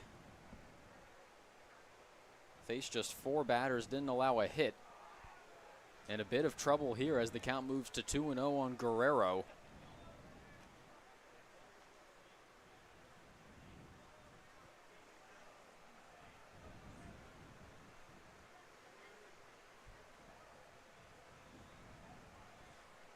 The 2-0. That one tailing outside for ball 3. Justin Nato waiting on deck.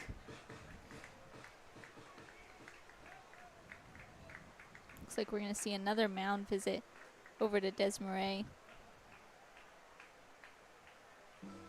So Jack Guerrero looking to generate some rhythm as the playoffs are just a few days away. Went 0 for 3 a few days ago against the Giants, but had recorded a hit in his previous 2 appearances. We mentioned during the pregame that Big Train isn't necessarily playing for anything at this point in time as they've already clinched the 3rd seed, but as you said, Quentin, would love to continue to generate positive momentum, maintain a winning streak before they do enter the play-in game on Saturday, July 20th. Again, the season comes down to Saturday night. Big Train hoping to make another appearance in the finals, but first have to get to the semifinals. As Guerrero will take his base on 4 pitches. So that'll load the bases for the newest Florida Gator, Justin Nato. Now batting the second baseman, number 8, Justin Nato. Nato 0 for 2 so far tonight. Looking for a big-time hit here.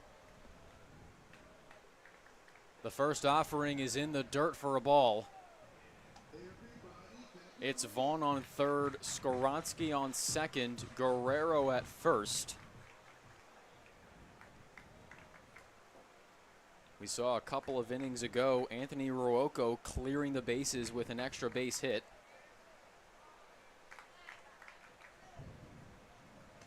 The 1-0 outside for ball 2.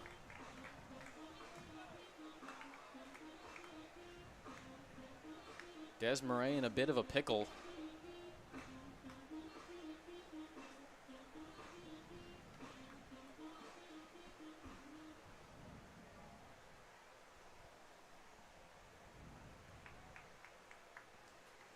The 2-0. That one in there for strike 1. Boy, did he need that. Likely did not want to fall behind 3-0 once again.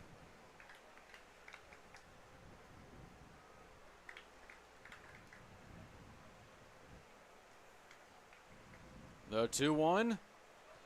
That one in there for strike 2. Even despite a little shoulder turn from Nato.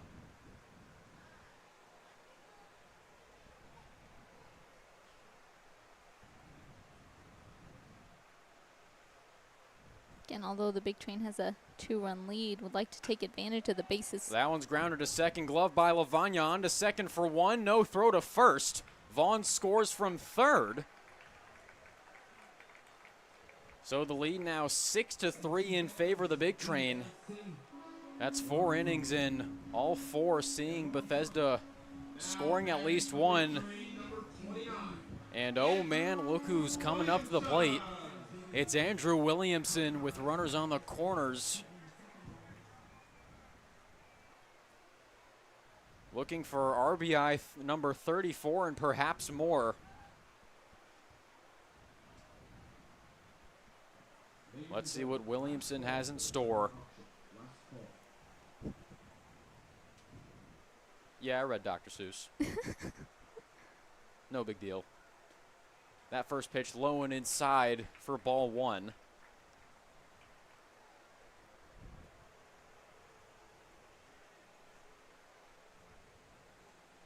Williamson 2 for 2 tonight. Had a double in his first at-bat. And an infield single courtesy of a fantastic bunt, as that one's in the dirt for ball 2.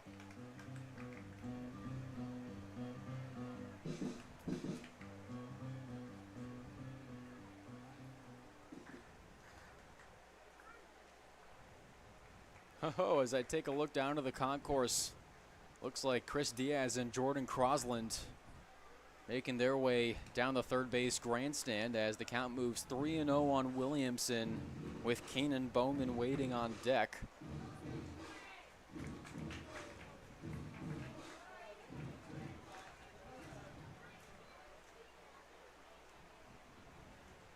Crosland and Diaz have been regular starters for most of the season, getting the night off tonight.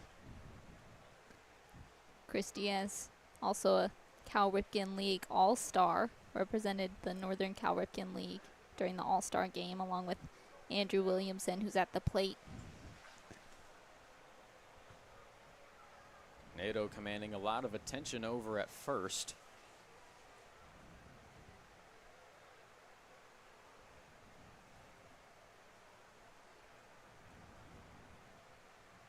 Here comes the 3-0. That one outside for ball 4. So Williamson has now reached base 3 times in 3 at-bats. That'll load up the bases for Keenan Bowman. Has struck out twice tonight. And it looks like we're going to have a call to the bullpen, as Des Murray's relief appearance is short-lived. So we'll be back after a quick commercial break here on the Big Train Baseball Network. Bethesda threatening once again.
Wait for me.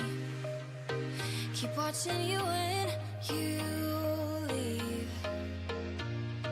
Something new. Keep hoping you feel this too. Welcome back to Shirley Povich Field here at Cabot-John Regional Park. The new pitcher on the bump for the Grays, it's going to be Thomas McLaren, facing Keenan Bowman with the bases loaded and no one out, as he'll take the first pitch off the dome. Looks to be okay. That'll bring in Skoronsky from third. The Big Train now leads 7-3. Home plate umpire Dustin Fields making sure he's A-okay. Now stepping up to the plate is going to be Emilio Gonzalez. Now this is just McLaren's 4th appearance of the summer. has been roughed up in his last 2 outings. Allowed a combined 14 hits and 10 earned runs. Picked up a loss 10 days ago against the Giants. Allowed 9 hits and 7 earned in just 3 innings of work. McLaren, a rising sophomore at Washington and Jefferson.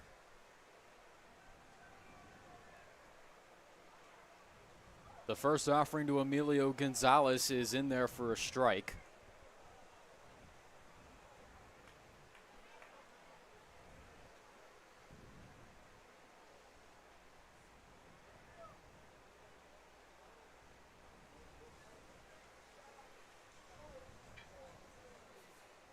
Gonzalez 0 for 2 so far tonight.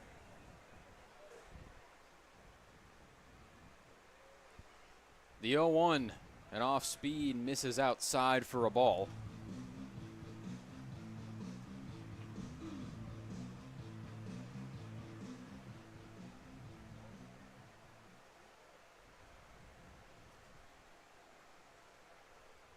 Here comes the 1-1. Outside for ball 2.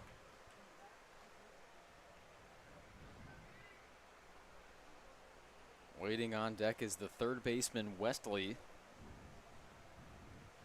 He was able to get on base in his last at-bat, courtesy of a walk. The 2-1 is hit high and deep into center field. Back goes Reed at the warning track at the wall. He makes the catch for out number 2. But that will score run number 8 for the Big Train. Courtesy of number 8, Justin Nato. So another 3 spot for the Big Train here in the bottom of the 4th. Their lead back up to 5 now as Westley will step up to the plate. 2 runners in scoring position.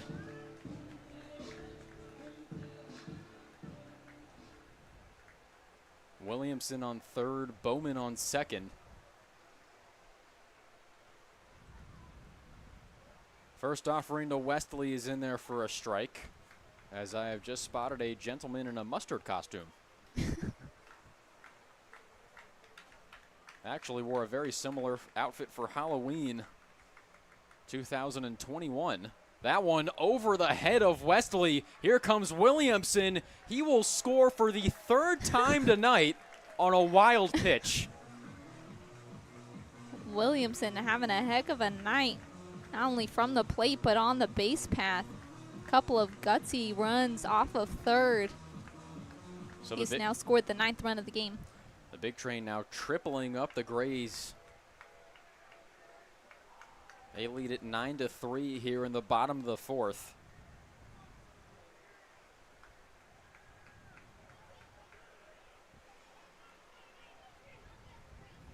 Here comes the 1-1. That one fouled off. Count moving to 1-2 on Matt Westley.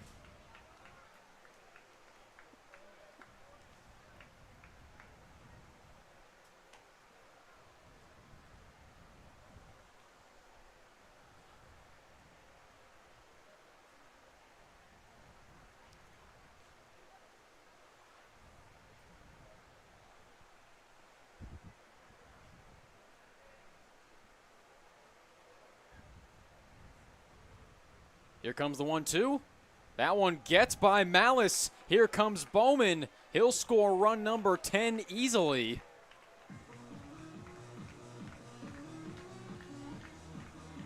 So Malice having a turbulent night behind the plate. It's now a 5 spot here in the bottom of the 4th for the Big Train. So now with 2 outs on the board, bases cleared. Count moving full. McLaren trying to get out of what has been a very destructive inning for the Grays' playoff hopes, which are hanging by a thread. As the 3-2 pitch is popped up. Ranging over is Lavagna, who's got it for out number 3. But the damage has already been done The Big Train leading 10-3. As the Grays have a good bit of rallying to do if they want to keep their playoff hopes alive temporarily. We'll be back shortly here on Big Train Baseball Network.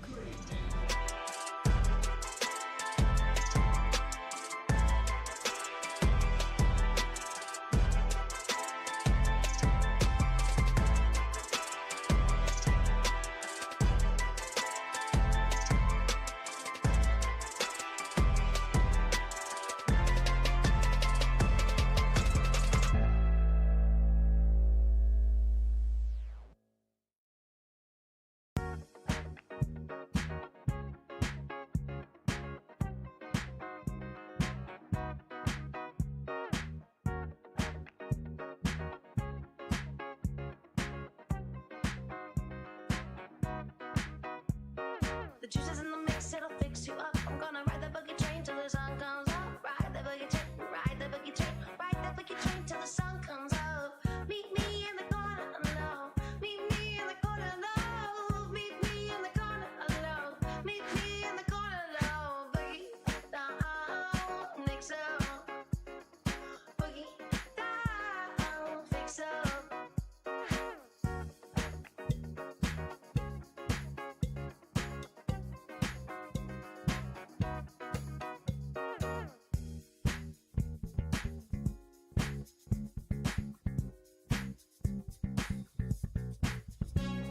The juice is in the mix, it'll fix you up. I'm gonna ride that boogie train till the sun comes up. Ride that boogie train, ride that boogie train, ride that boogie train till the sun comes up.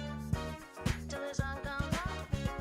Till the sun comes up. Ride that boogie train, ride that boogie train. Welcome back to Big Train Baseball Network. Bethesda has taken a commanding 10-3 lead. Jack Robinson still on the bump for the Big Train, facing the designated hitter Elias Owens to lead things off here in the top of the 5th inning. Now, as we mentioned during the pregame, if the DC Grays want a chance at the playoffs, As there's a pop-up into shallow left, Bowman's got it for out number 1. if they want a chance at the playoffs, they need the Senators to lose both of their games played today in Southern Maryland against the Crop Dusters. Southern Maryland dropped the first game of the doubleheader. Second game has now entered the top of the 1st inning, but first they need to complete step 1, which is winning the game here at Shirley Povich Field. The prospects of that not looking great. As the first pitch to Steinert misses for a ball. Now this is a series that the Big Train have dominated. The Grays took the first matchup at Prince George's Community College 2-1, but the Big Train dominating the next 3.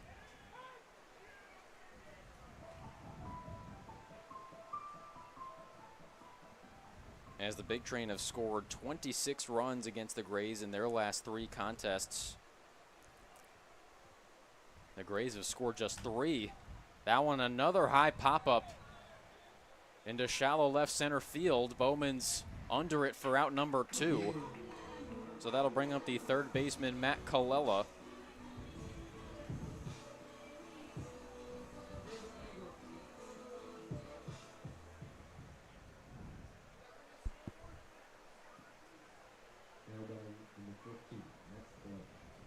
Colella took a walk in his first at-bat, but was retired in his second, as the first offering from Robinson's in there for a strike.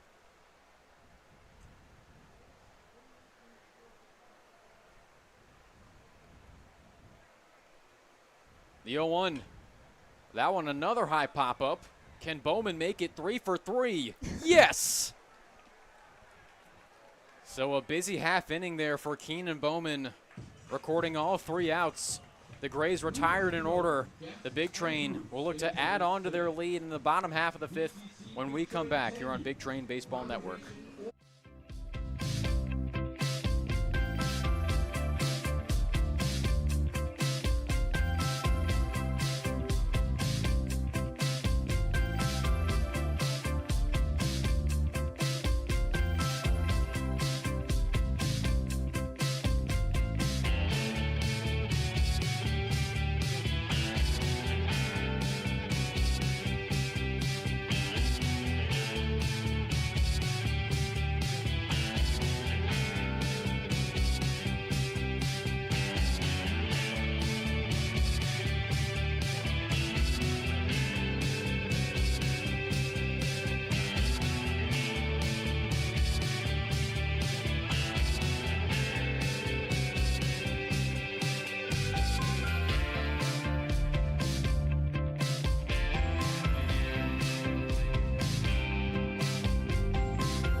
Welcome back to the Big Train Baseball Network. Bethesda maintaining a commanding 10-3 lead as Jaden Bastion will lead things off here in the bottom of the 5th as they'll pull back on a bunt. That one upstairs for a ball.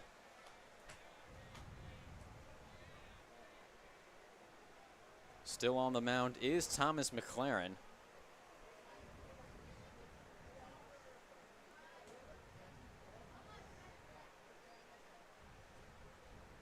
Here comes the 1-0. Did Bastion go around? No, he did not. So the count now 2-0. Bastion 1 for 2 so far tonight. As the 2-0 is fouled off. Still got a pretty good crowd here at Shirley Povich Field. Still waiting for the music team to play Yerushalayim by the Miami Boys Choir. I think that one would really light the stands ablaze. As the 2-1 is swung on and missed for a strike, that'll even up the count at 2.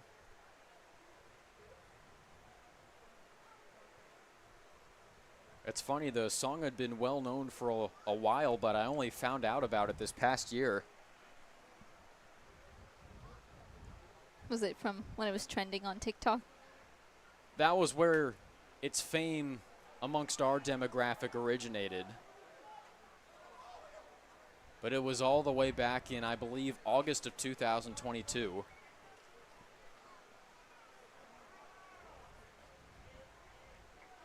If you have a few minutes to spare, their live performance of the song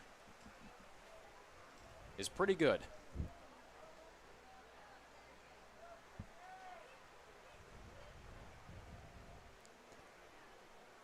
Now, seeing as we are coming up on the last game of the regular season, Cole Constable is not in the starting lineup, but our producer Jordan Parham has been begging us all season long to make a joke about his last name Constable, which is also a name for a British cop, and for the life of me, I have not been able to think of one the entire season. So if you'd like to share in the comments on the live stream, it took me all season long, and I still couldn't come up with one.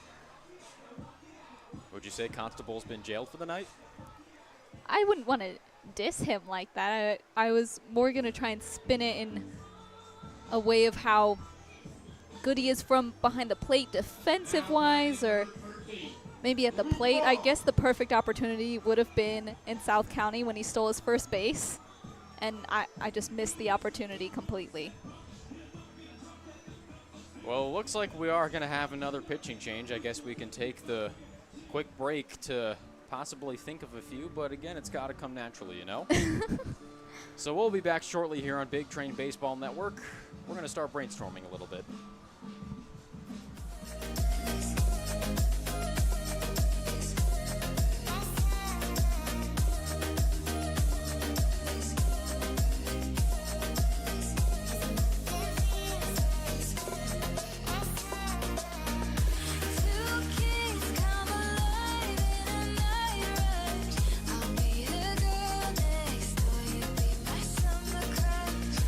You're thinking you should come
Welcome back to Big Train Baseball Network. The new pitcher on the bump for the Grays is going to be Ryder Moy, a native of Woodstock, Georgia, currently playing his college ball at Wofford in South Carolina. His last outing was on July 14th. Grays took on the Braves, ended up losing 11-7. Moy pitched just 1 inning, allowing 1 earned run and 4 walks. So the count quickly 0-2 on Luke Vaughn.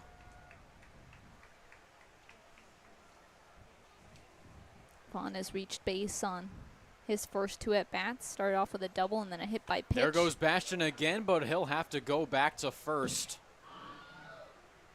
Another stolen base taken away by a foul ball. Would have been lucky number 13 for Bastian on the season.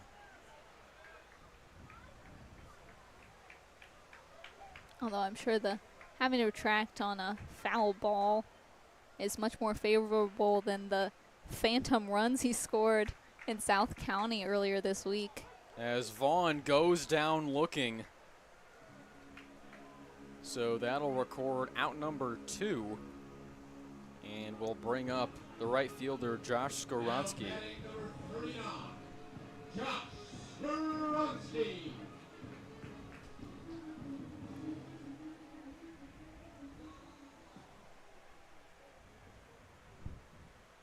There goes Bastian again. They throw it over to Wilga. Bastian's in a pickle. Can he get out of it? Oh my goodness. They're playing Holy monkey cow, in the this is middle still with him. going, Oh and my he gets God. back to first. My goodness, that is unbelievable. Throwing it over Bastian's head again and again. He was in quite the pickle, but he made his way out of it. Bastian accomplishing so much, yet so little. Let's see if he tries again.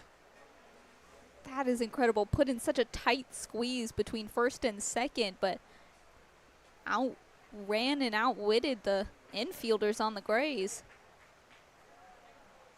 And he's sent back to first by Ryder Moy. I feel like if he is able to take second, this place is going to light up. As Skowronski will take the off-speed pitch for a strike.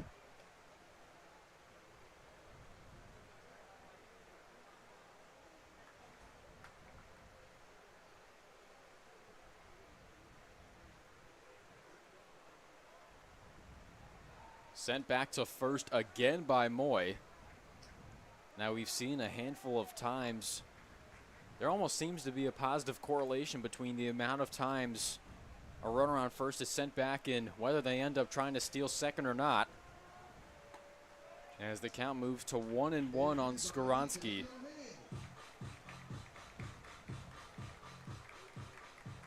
Hit a home run in his first at-bat, took a walk in his second.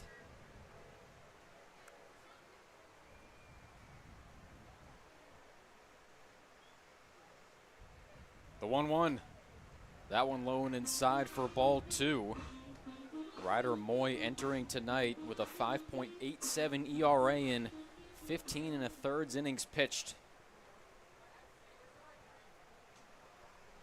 Made his last appearance on July 14th against the Braves.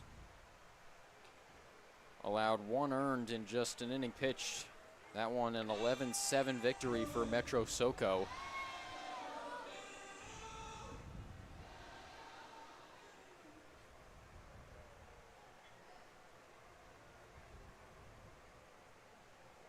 There goes Bastian again. That one's grounded up the middle. They can't get the tag at second, but the shortstop Steinert able to fire it over to first for out number 2.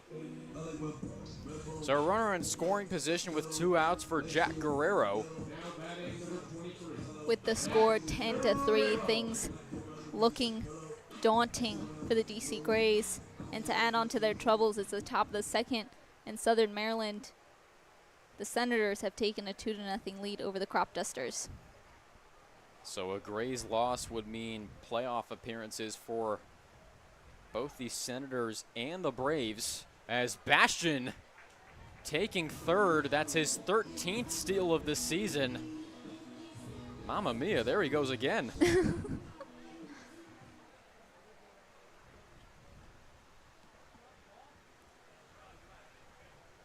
The 0-1 to Guerrero, that off speed, sneaking in there for a strike. So the count quickly 0-2 on Guerrero.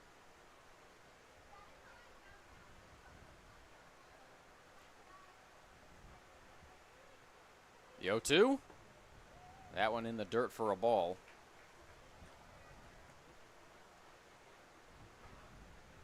Now should the Senators knock off the Crop Dusters and or the Grays fall tonight to the Big Train, all that would matter is the seeding for 5 and 6 as Guerrero fouls that one off to stay alive. That would narrow down the Big Train's possible playoff opponents to the Senators and the Braves. The Big Train and the Crop Dusters will host the play-in games on Saturday, as that one swung on and missed for strike 3. So for the first time tonight, the Big Train held scoreless in a half inning. They remain ahead 10-3. We'll be back for the top of the 6th here on Big Train Baseball Network. Wait for me.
Keep watching you when you leave. Something new. Keep hoping you feel this too. Holding on and on and on and on.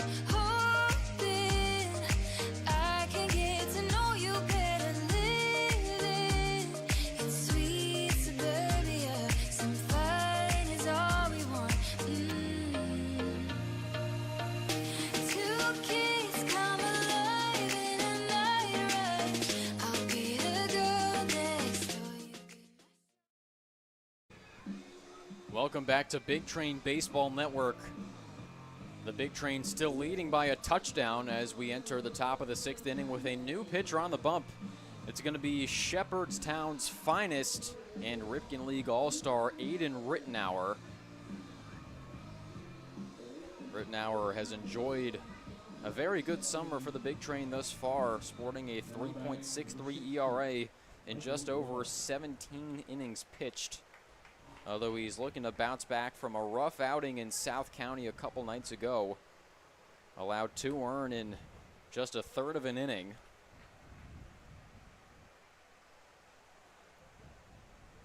As it'll be Michael Lavagna leading things off for the Grays. The count 1-0. Now 2-0.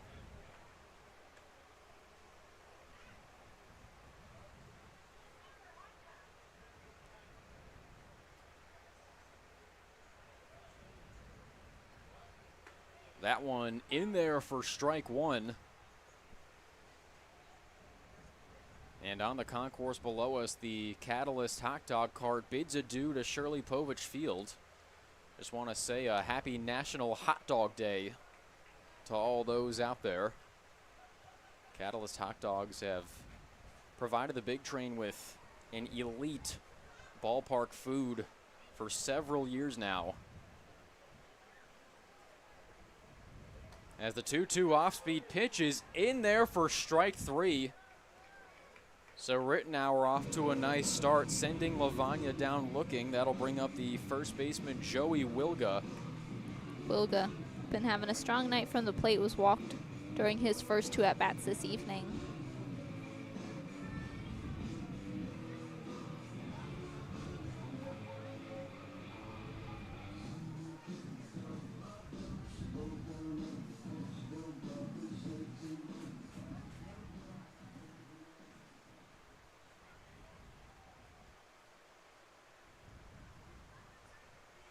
Now batting number 12, Jim Wilson.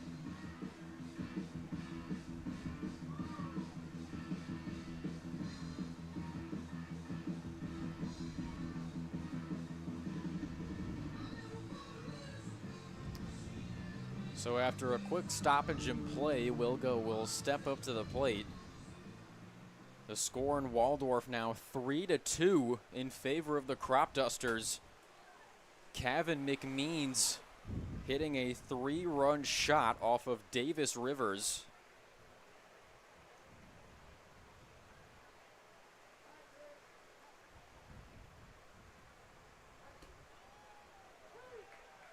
As that one's in there for a strike.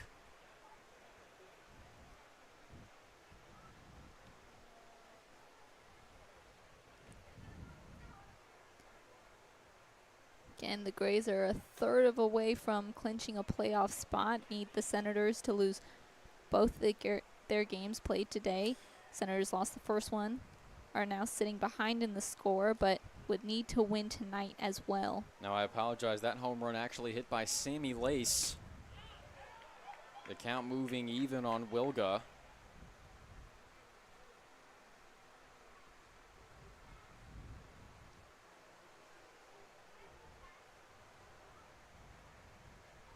The 2-2 from Rittenauer, the off speed inside, that'll move the count full with the left fielder Anthony Ruocco waiting on deck. Now Davis Rivers had been enjoying a solid summer for the Senators leading into tonight. Just a 3.32 ERA in 21 2/3 innings pitched as Rittenauer sets down another. That'll bring up Ruocco with 2 outs and no one on. Now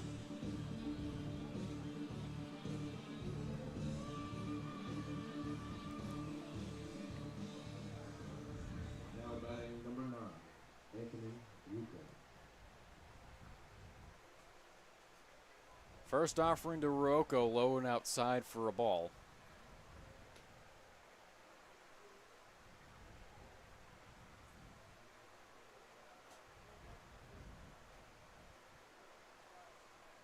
Rocco knocked in a double during his previous at-bat.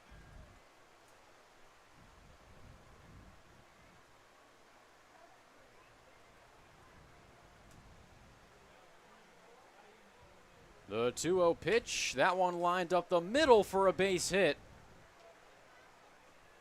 So Anthony Ruocco's had a really solid night thus far. That now is second hit of the game, bringing up the right fielder Greg Marmo.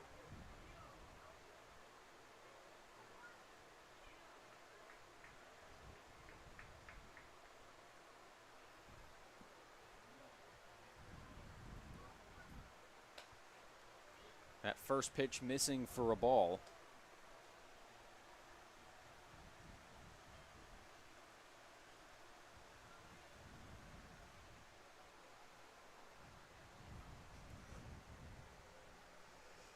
The 1-0 pitch, that one's grounded to short.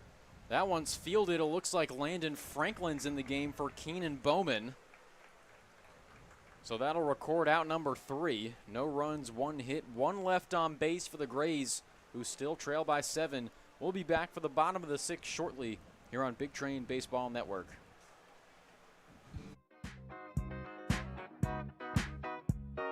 The juice is in the mix, it'll fix you up. I'm gonna ride the boogie train till the sun comes up. Ride the boogie train, ride the boogie train, ride the boogie train till the sun comes up. Meet me in the corner, no. Meet me in the corner, no.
Welcome back to Shirley Povich Field here at Cabin John Regional Park.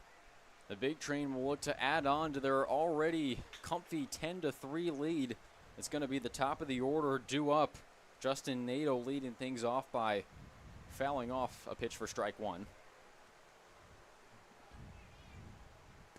Nato knocked in a hit during his previous at-bat to reach base. As Nato is hit by a pitch. Looked like that one might have caught him on the elbow.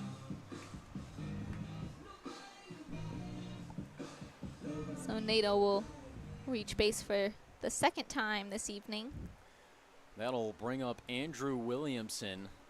Has reached base in all three of his at-bats and has scored all three times, all three of which were via wild pitches. Andrew Williamson.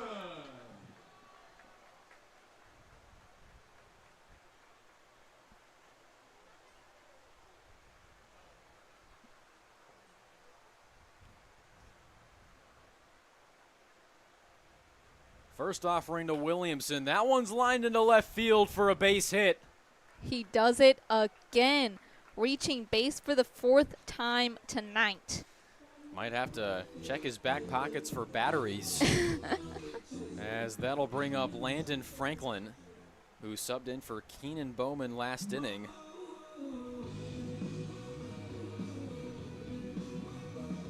Now batting number 22, Landon Franklin, a freshman from the University of Kentucky.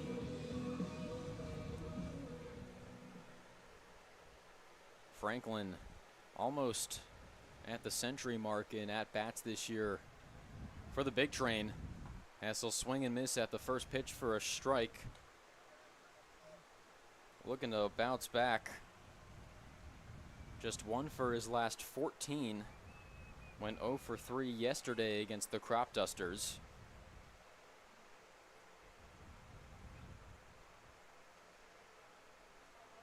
The 0-1 gets by the catcher Malice. So that'll put both runners in scoring position. And so as we are on the verge of potential runs number 11 and 12 for the Big Train, we want to remind you all that the mercy rule in the Ripken League is a lead of at least a lead of at least 12 runs after 7 innings.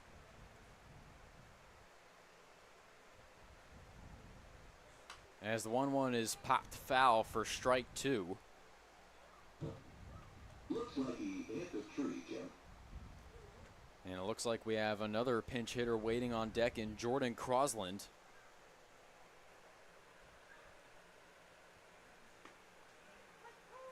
As Franklin is sent down looking. That'll bring up Crosland with 2 runners still in scoring position. Crosland stepping in for Emilio Gonzalez.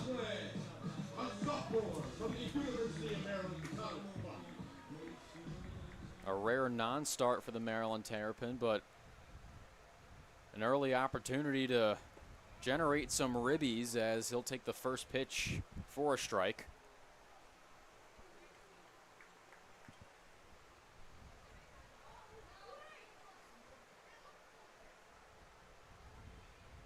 Here comes the 0-1. That one misses for a ball.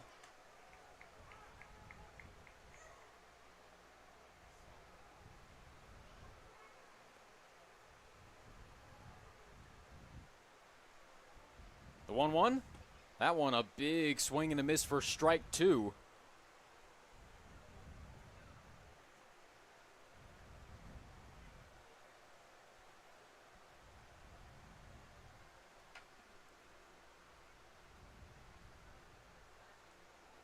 The 1-2 pitch, that one missing, evening up the count at 2.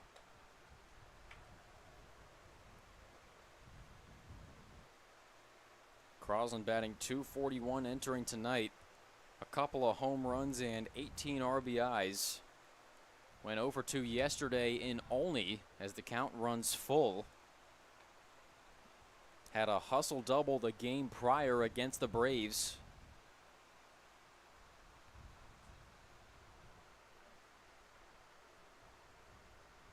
The 3-2 to Crosland. That one swung on and missed for strike 3.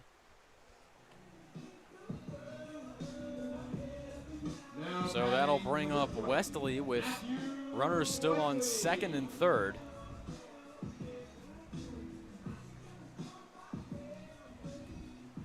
Wesley 0 for 2 so far tonight.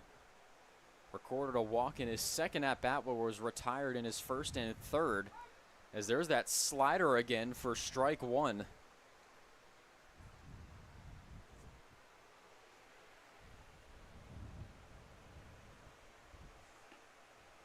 Count now 1-1. Ryder Moy really leaning on that off-speed pitch.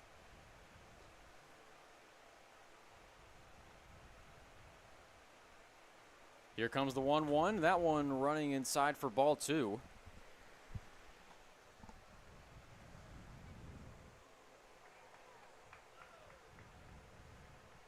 Wesley looking to make it on base for a second time tonight. Waiting on deck is Jaden Bastian. The 2-1 is smoked foul into the Big Train bullpen. That one actually ricocheting off the fence back into the infield. So the count evens up on Wesley with 2 outs. An update from Southern Maryland. Crop Dusters now leading 4-3 in the bottom of the second at Regency Furniture Stadium. As that one in there for strike 3. Wesley is sent down looking. So the Big Train remain ahead 10-3. Let's see if the Grays can rally or if the status quo will remain. We'll be back shortly here on Big Train Baseball Network.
Welcome back to Big Train Baseball Network.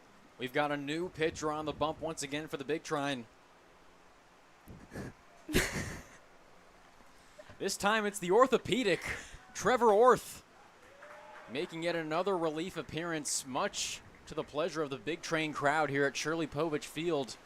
We're also joined by the pride of Walt Whitman High School, Happy Valley's finest, Kaylee Tallman. Kaylee, how you doing? I'm doing great, especially because the Big Train are winning. Now, we said earlier on the broadcast, the Big Train doesn't necessarily need this win. They've already clinched the 3 seed, but it is nice to see the positive momentum continue to roll on and to see them string together a couple of wins, especially with the play-in game approaching on Saturday. Yeah, absolutely. I mean, if anything, it's to get the players here that haven't been playing as much some at-bats, obviously, just to prepare them for the playoffs with an elimination game on Saturday before the best-of-3 series after that. As we said, Trevor Orth up on the mound. There's a high fly ball in the right field. Back goes Skorotsky. He's got it for out number 1. This is only Orth's second appearance all summer long. He was a very, very late addition to the Big Train bullpen, has been spending most of his summer working in the concession stand here at Shirley Povich Field, and was added to the roster late in the season, was quite literally pulled out of the concession stand to make a relief appearance last week during the game with the Gaithersburg Giants. And yesterday, Trevor came in just for 4 pitches, 1 singular out before the game got not canceled, but cut short. As that one's popped out of play, Mother Nature considering Orth too powerful for the Crop Dusters to face. And powerful he's been. He hasn't, knock on wood for Trevor's sake, hasn't struggled yet on the mound. The 0-1 to Malice. That one popped up once again. Vaughn trying to locate it, and he'll make the catch for out number 2. So smooth sailing thus far for Orth. That'll bring up the leadoff hitter, Elias Owens. Owens has had a pair of walks tonight. Was unable to reach base on his previous at-bat. Looks like we're actually going to have a pinch hitter here for the DC Grays.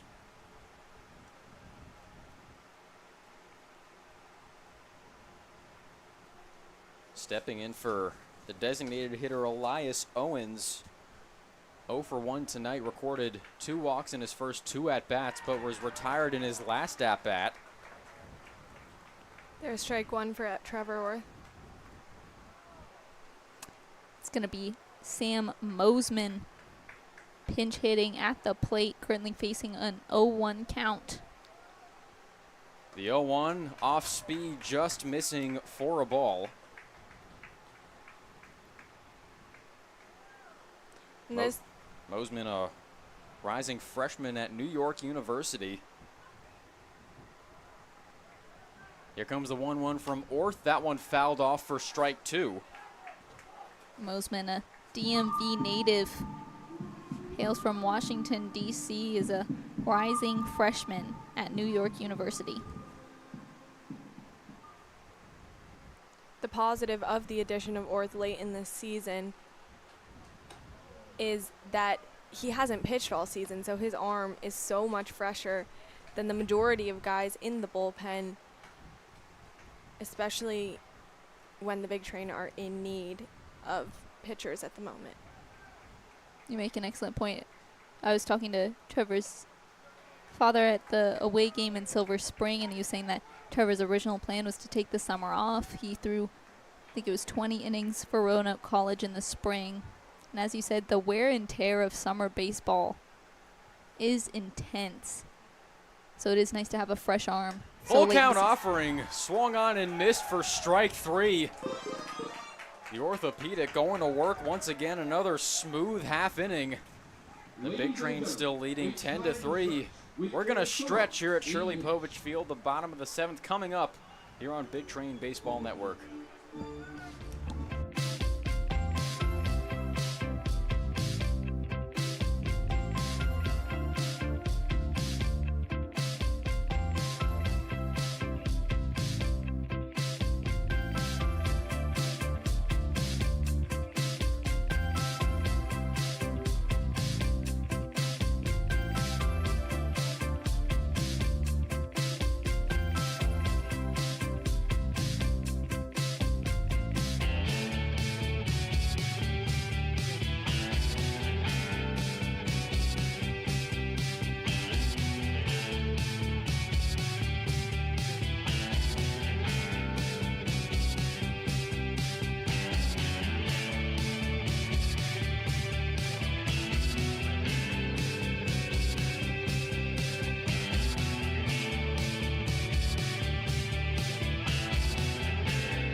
Welcome back to Big Train Baseball Network. Bethesda still leading 10-3. It's going to be Jaden Bastion leading things off for the Big Train. Again, a reminder of the mercy rule in the Ripken League. It is a lead of at least 12 after 7 innings. So if the Big Train are able to plate 5 here in the bottom of the 7th, these fans here at Shirley Povich Field will get a pleasant ride home early.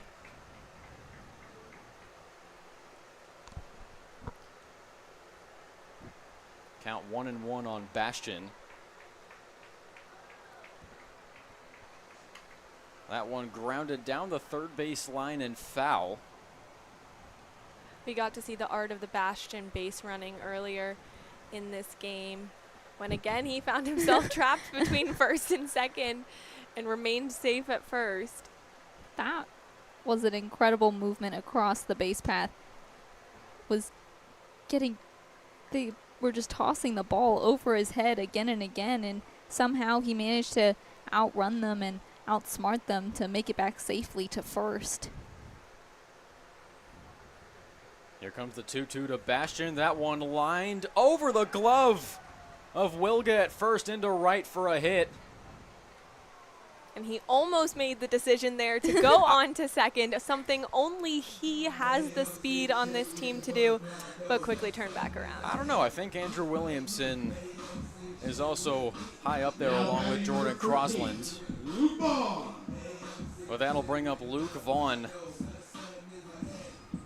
We'll see if Bastion remains at first by the end of this at-bat or whether he's on the opposite end of the diamond at third. You never know. Already has 13 stolen bases this season. As that one outside for a ball to Vaughn. Again, making his first start in a few days. Cole Constable replacing him as the newest Quinnipiac Bobcat getting the night off.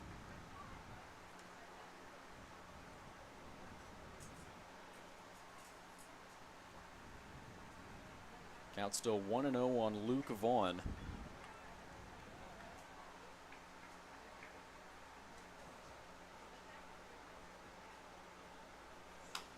That one hit high into foul territory, down the right field line and out of play. Clanging off the bleachers down the third base line.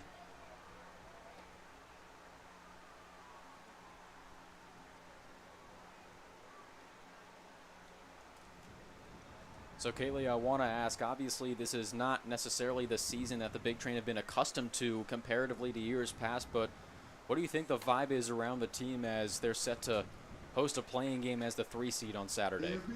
You say that, but I want people to remember that last season when they were champions, they did have 13 losses, and I believe we're only at 15 right now. So, yes, 2 games, it is 2 games, but it's not that large of a difference, especially if the Big Train are able to pull off a win today, and then they just went in to win the championship, sweeping the Aces in that championship series. So I don't think that repeat is necessarily out of the question. I just think last year it was a matter of consistency. The Big Train were really consistent at the beginning of the season and the end of the season, and really inconsistent, or consistently bad rather, in the middle of the season.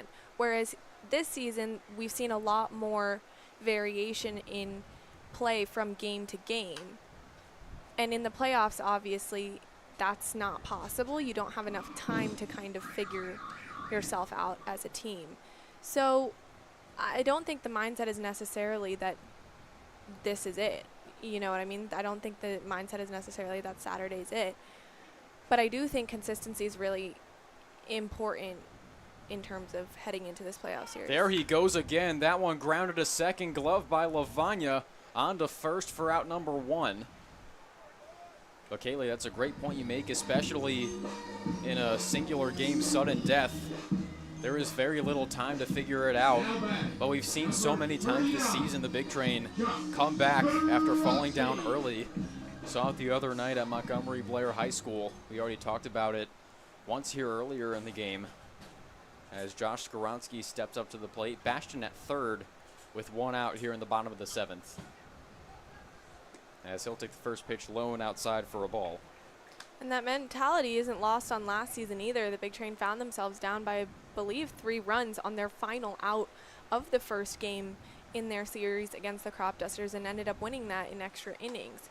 So that comeback mentality has always been there, in big part thanks to Sal Colangelo and Craig Lopez and all the other coaches who are encouraging them to not give up in these later innings.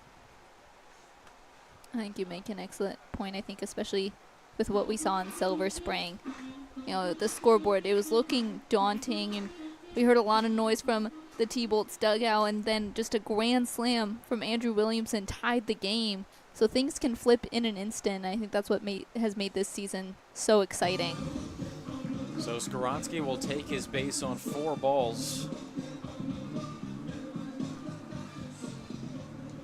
And so with runners on the corners and 1 out, that'll bring up Guerrero. Now batting number 23, Jack Guerrero.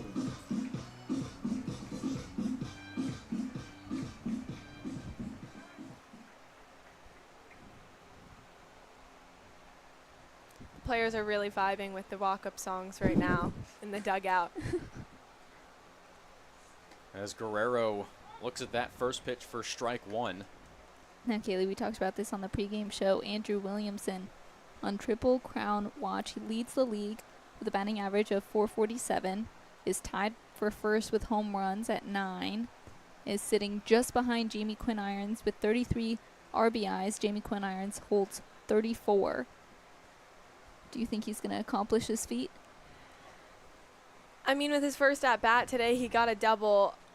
I don't know what else you can really ask for from him. I don't think there's anything else that manager Sal Colangelo or any of the rest of the team could have asked for from him this season, especially coming into it about a week late. So he missed 6 or so games in which he could have improved his stats even more. I don't know if he'll do it necessarily, but I don't think if he doesn't do it, that the fact that he got as close as he has should be treated with any less admiration. He's an astonishing player. I mean, he's who you want in big moments, and that was clear in Silver Spring. It's been clear today. He's come home, 3 times, 4 times? 3 times tonight, all on wild pitches. 3 times tonight. So Skowronski will take second there. That'll put 2 runners in scoring position. The count full on Guerrero with Justin Nadeau waiting on deck. So now that we are coming to a close on the regular season, can you share some of your favorite moments from the 2024 season? That's such a sad question, sad and happy question. You know, we all work so hard and so many hours, and while it's happening, you're kind of thinking, oh my gosh, I just want to go to bed for a little bit. But I think the last game we all leave, it's going to be devastating. You know, I've made such good relationships with the fellow interns, the coaches, the front office, the players even. Everyone's been so kind to all of us. And that's why you come back, you know, that's why you do this. The people really do make the plays. The 1-0 to Nadeau is in the dirt. That'll bring the count to 2-0. I would say my favorite game that I got to watch was the walk-off win over the Aces this season, because I think there was a bit of a lull in heading into that, a bit of a lull in confidence, and that game just kind of solidified the fact that this team can do this. So the count now 2-1 on Nadeau. I will say after the 2021 season was over, I definitely missed it. I can say that for sure.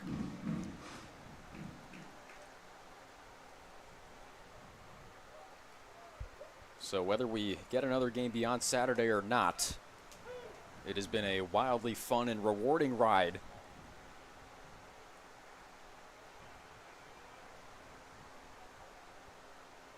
I will say I don't think I needed to watch another baseball game for a month.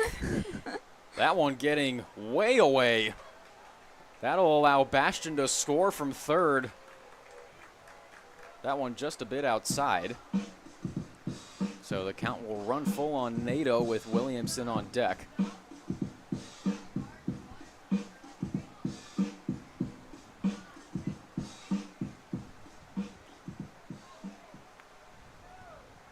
Justin Nadeau's also another player who's been kind of crucial to this team late in this season, playing in the infield, kind of cleaning up a lot of the errors we saw earlier in the season. As Nadeau goes down looking for strike 3. So that'll bring up Williamson with 2 runners in scoring position and 2 outs. And what did I say about big moments? Andrew Williamson is the guy you want up at the plate. With 2 outs on the board and 2 runners still on base, Williamson hoping to bring at least one or both of them home. First offering to Williamson, low and outside for a ball. Skorotsky will hold up at third.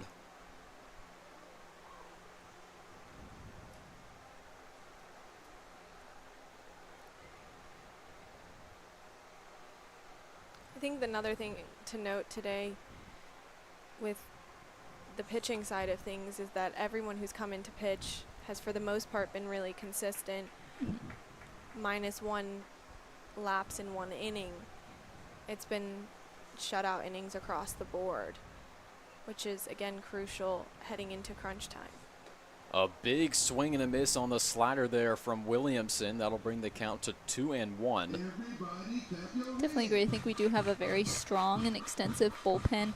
And we've seen time and again Max Martzoff coming in to close on crunch time situations. He's been very consistent and a regular call to the bullpen for manager Sal Colangelo. And you hope heading into playoffs you're not going to need Max Martzoff as often as they have needed him throughout the season, just because of how often those games are happening back to back to back to back all the way until the championship. The 3-1 just misses for ball 4. So Williamson, continuing his on-base streak, has now reached base on all 5 at-bats this evening. And how many times have we said that this season? There were 2 games in a row where he had reached base every single time he'd gone up to hit. He has reached base at least once in every game he's played so far this summer. Even last night went just 1 for 3, but that one was a double. Once again, paying his rent over at second base. Here comes the 1-0. That one grounded right back to the mound and on to first for out number 3. So the Big Train leave the bases loaded, but they extend their lead to 8. The Grays going to need a touchdown and a 2-point conversion to tie this one up. We'll be back for the top of the 8th shortly here on Big Train Baseball Network.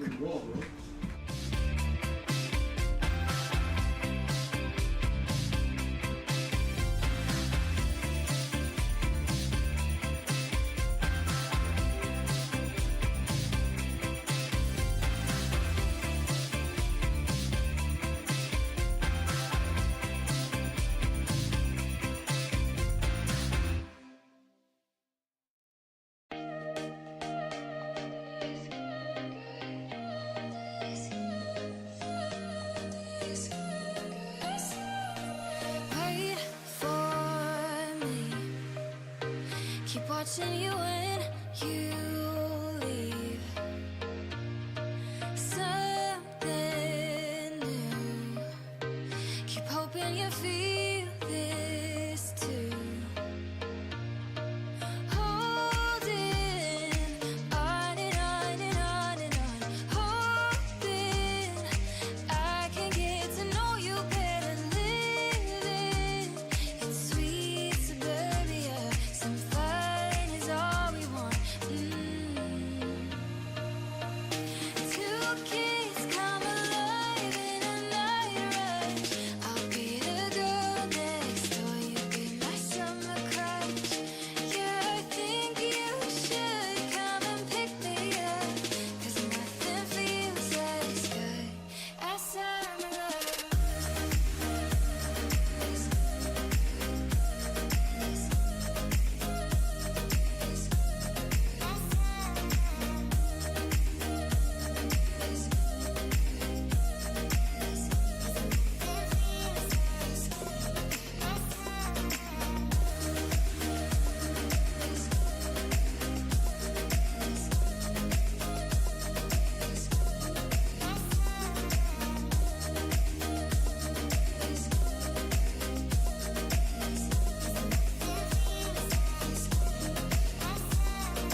Welcome back to Shirley Povich Field here at Cabin John Regional Park.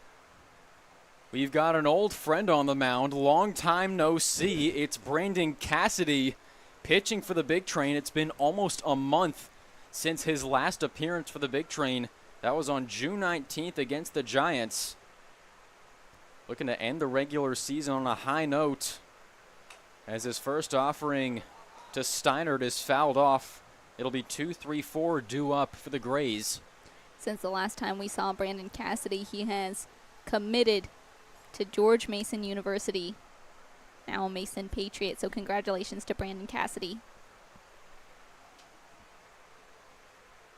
Here comes the 0-1. That one up and in for a ball.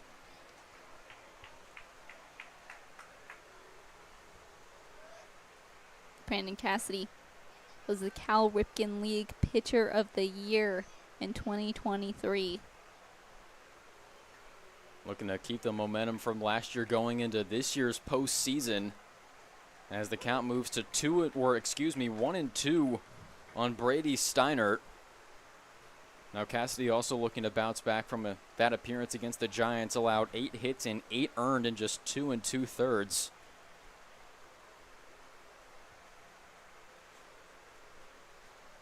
The 1-2.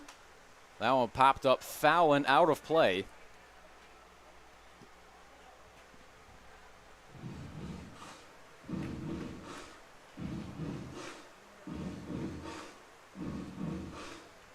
So the count's still 1-2 on Steinert with Colella waiting on deck. Cassidy a standout at Christopher Newport, taking his talents to Fairfax, Virginia. Another 1-2 pitch. That off speed, missing the outside corner for ball 2. Now it's funny, Cassidy's warm-up song is Low Down by Lil Baby. The first line of the song, go to lunch in the Jewish community. How about that?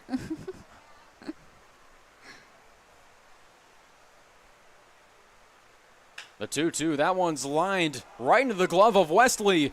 A spin and a fire, unable to be scooped by Guerrero. Steiner taking off for second. He'll make it there standing up. But a wild defensive sequence there leads to Steinert making it to scoring position. That'll bring up Colella. An excellent scoop. Wesley turning completely around to make the turn and throw. Unfortunately, Wesley and Guerrero unable to make the tag at first. Steinert reaching second.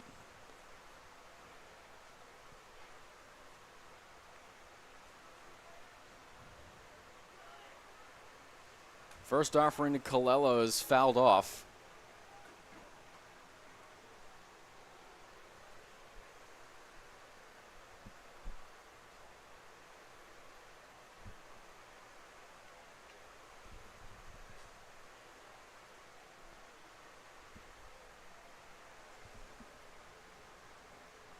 The 0-1 to Colella. That one hit high and deep into center field. Under it is Williamson. He's got it for out number 1. Steinert will stay at second.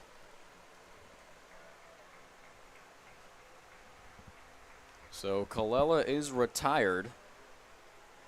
And it looks like we're going to have a new pinch hitter coming up. It's going to be Dan Likas, pinch hitting for Manoa Chapman, who was originally relieved by Michael Lavagna. So both Likas seeing action tonight against the Big Train. Matt started the game for the Grays. As the first offering is grounded to second, gloved by Nato, a spinning fire over to first. They got him for out number 2. So another spin move and throw over to first. This one successful in getting the out. Major B-button energy as that'll bring up the first baseman, Joey Wilga.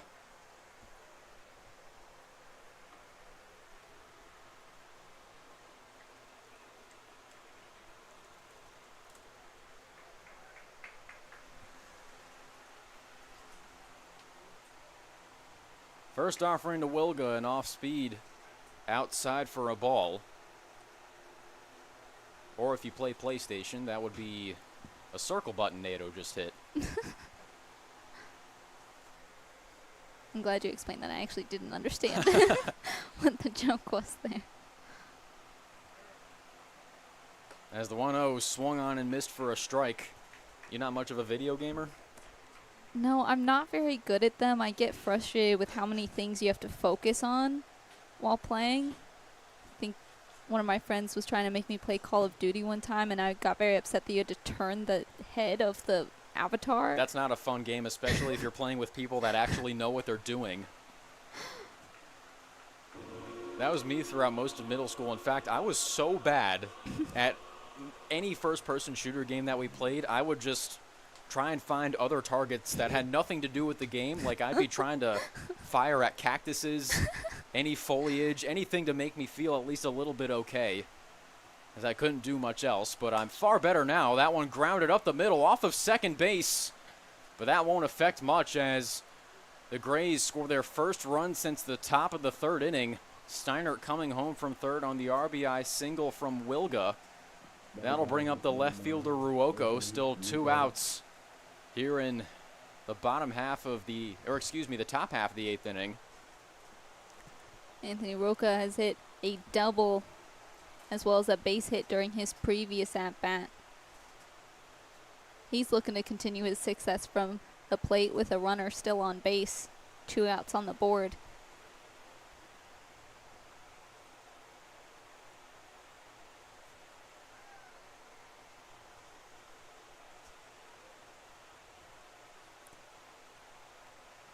And again, with the Southern Maryland Senators dropping the first game to the Crop Dusters earlier this morning and currently sitting behind in the top of the 4th, Crop Dusters leading 4-3. Grays are 2/3 of the way from securing a playoff spot. The last step would be making a major comeback here at Shirley Povich Field. As the count moves to 1-2 on Anthony Rocco.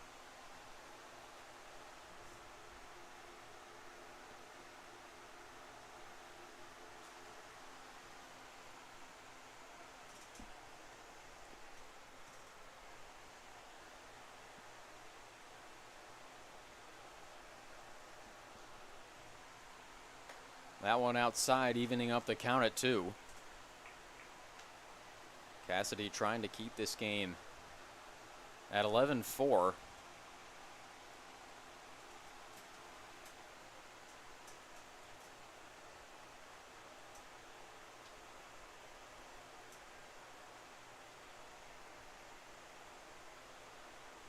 Here comes the 2-2. That one fouled off.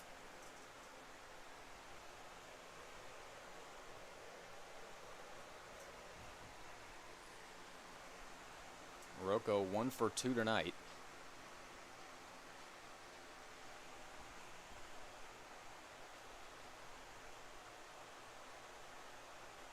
Had a base clearing double earlier in the game. That was the 3 spot earlier as that one swung on and missed for strike 3. So the Grays get one back, but they still trail by 7 as we enter the bottom of the 8th inning, as the Big Train will look to add on to their lead even more. Now, I did want to take a moment here on Jewish Baseball Heritage Night to shout out Mizzou Hillel. I started actually going to Hillel this past year and actually got this really cool shirt from them. I believe this reads Mizzou in Hebrew on the front, and if I turn around, Mizzouish.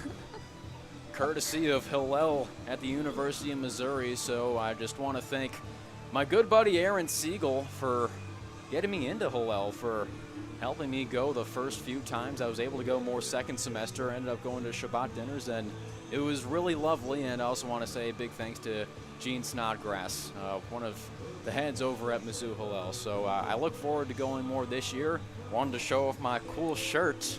Make sure we get all of that here. Yes, we did. So a big thanks to those two. We'll be back after a short commercial break here on Big Train Baseball Network.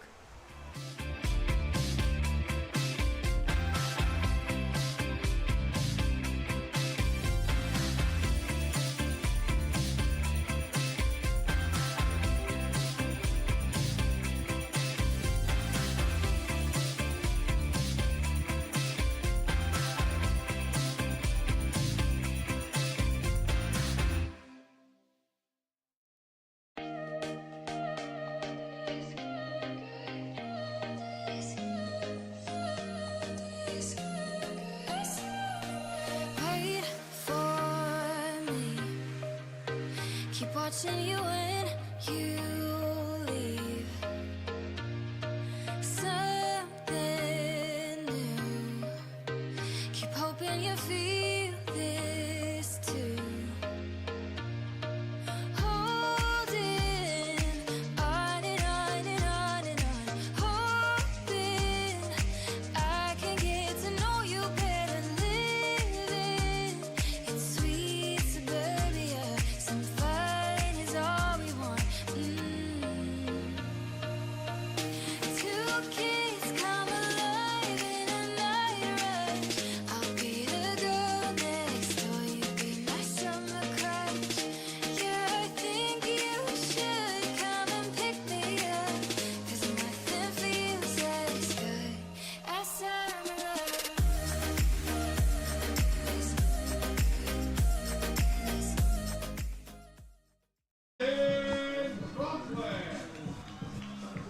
Welcome back to Big Train Baseball Network. Bethesda looking to add on to their touchdown lead here in the bottom of the 8th. It'll be a new pitcher on the bump for the Grays in Jeremy Capsa from Delaware Valley College as his first offering to Crosland misses for a ball. Now, I didn't know there were valleys in Delaware. I didn't think there was a whole lot of space up there for valleys, but perhaps I am wrong.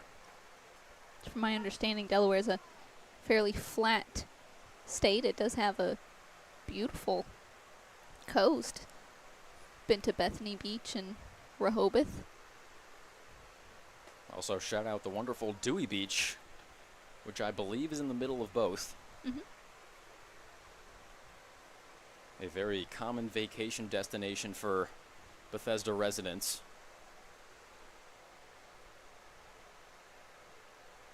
As the 2-1 pitch outside for ball 3.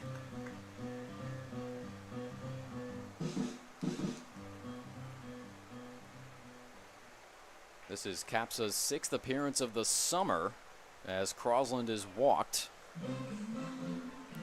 Now Capsa looking to bounce back from a rough performance 10 days ago against the Giants. Allowed 2 hits and 2 earned, lasted just 1 out. Now at number 20, Matthew Wesley. As Matthew Wesley steps up to the plate. Phoebe, I have a question for you. Yes. Based on what you know about Matthew Wesley, what do you think his favorite dining hall at Virginia Tech would be? Oh, that's a good one.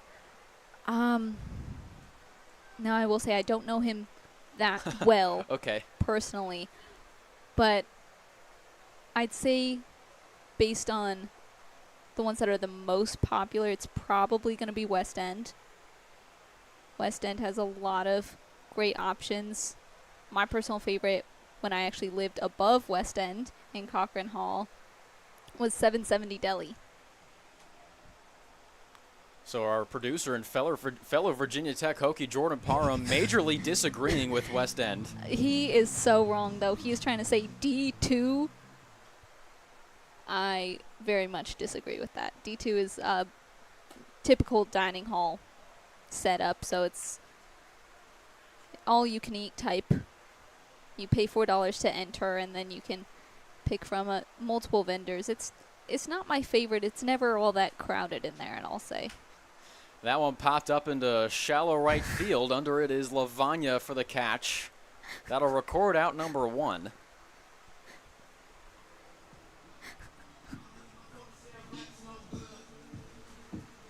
So that'll bring up Bastion with 1 out. Crosland still on first.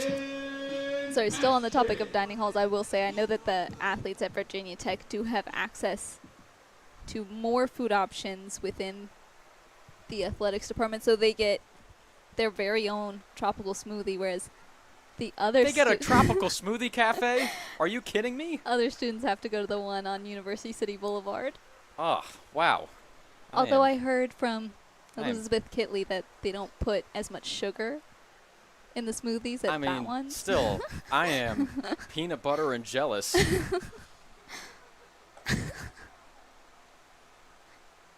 Count moves 1-1 on Bastion. I guess I'll take this moment to shout out some of my favorite dining halls at the University of Missouri. Number 1 for me, I'd actually lived on the opposite side of campus my freshman year from this. Southwest Dining Hall. Also an all-you-can-eat. A lot of really quality dining options. Number 2 for me, I'm going to have to go with Wheatstone Bistro. Ooh. That is soups and sandwiches. Frequent there for lunch. And then number 3, this isn't third because it's my third favorite. It has been there for me so many times. I lived right near Plaza 900 at Excellence Hall. Phoebe, I know you have absolutely no idea what I'm talking about, but I lived in Excellence Hall, which is about a 30-yard walk from Plaza 900. I have been there far too many times, mostly my freshman year. But in terms of reliability, it was always there for me, so that takes the bronze medal. I think for me, Pizza and Mo is probably feeling snubbed right now. But that, I guess, ranking went down. They used to have breakfast, a really good breakfast, but they got rid of it this year. So again, that was probably foreign to every single person who's watching this. As you were saying that, I realized me and Jordan are both wrong. His favorite is probably Qdoba over at Turner's. As that. Oh well, that's more of a chain. That is more of a chain, and it always has the longest line in the world. It will extend from Qdoba, which is in the very far right corner of the building, to the main entrance of the building. Wow. Yes, it is not a fun line to join. You got to find the right time in the day to go get your Qdoba, or you're never eating there. That one grounded foul by Vaughn. The count now 1-2. Are you allowed to use meal swipes there, or do you have to spend actual real American currency at that Qdoba? You have meal swipes there. Your dining dollars. You can also use your regular card, but it does accept your Hokie passport.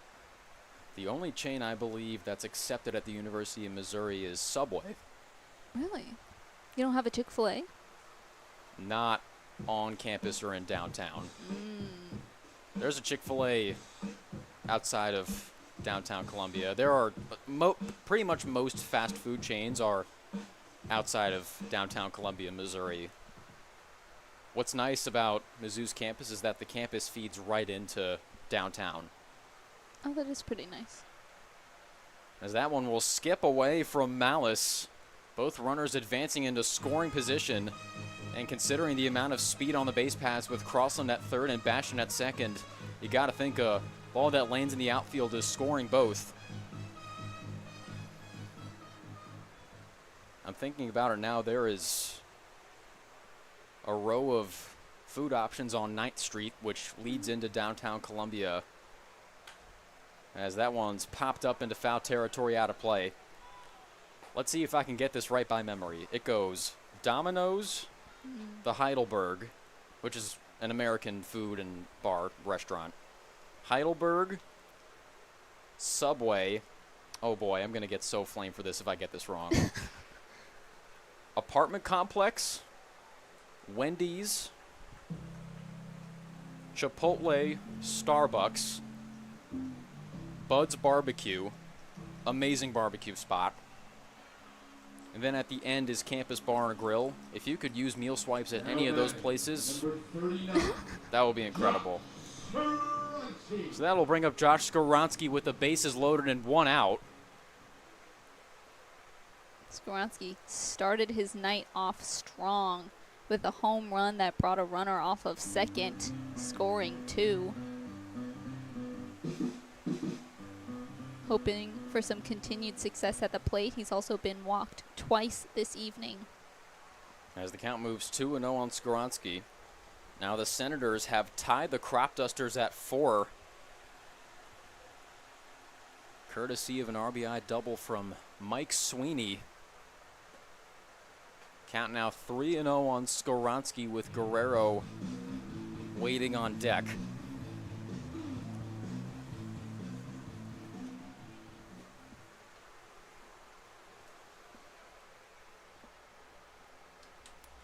The 3-0, that one in there for strike 1.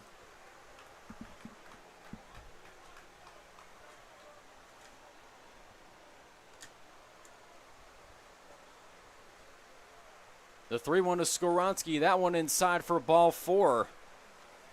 So Crosland will trot home from third. That'll make it 12-4 Big Train. Jack Guerrero will step up to the plate. Base is still loaded now with one out. So Skaronski's walk brings Crosland in off third, reestablishes an 8-run lead for the Big Train. Again, Mercy rule is 12 after 7. So hypothetically, a grand slam would end it.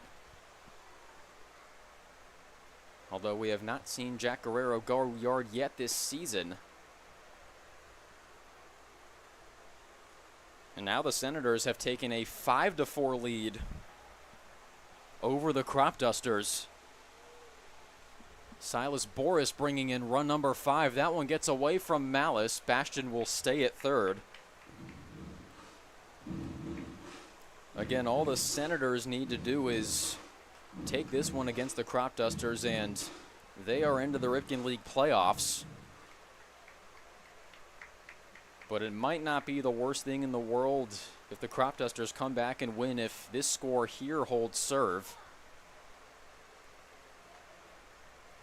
The 3-0 to Guerrero, upstairs for ball 4. That'll bring home Bastion from third. It is now 13-4 Big Train. Stepping up to the plate is Justin Nadeau, as we're going to have a pitching change for the Grays. Capsa's relief outing short-lived. We'll be back after a short commercial break here on Big Train Baseball Network.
Wait for me. Keep watching you when you leave. Something new.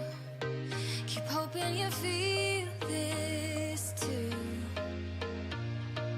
Holding on and on and on and on. Hoping I can get to know you better. Living in sweet suburbia. Some fun is all we want.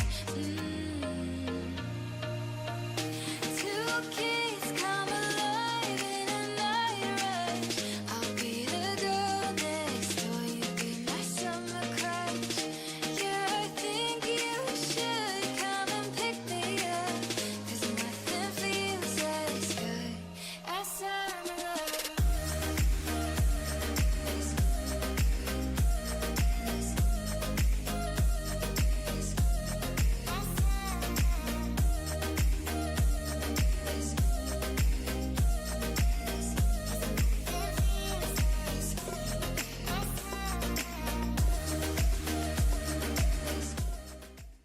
Welcome back to Big Train Baseball Network.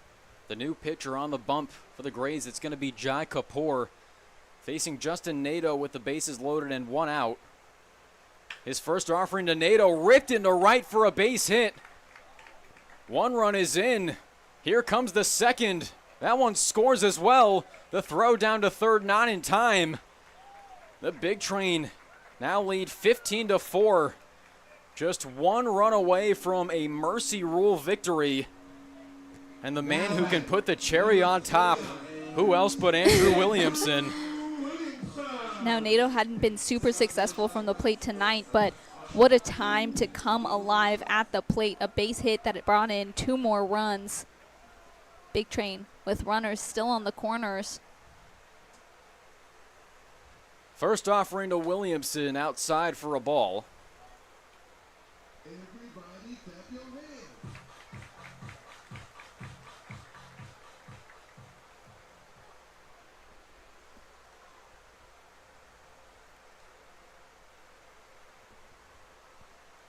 Here comes the 1-0. That one in there for a strike.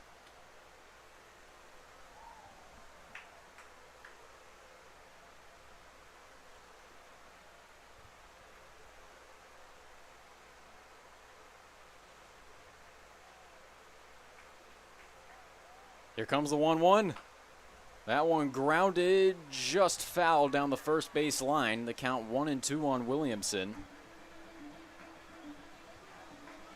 So Guerrero at third, Nato at first. Williamson facing a 1-2 count.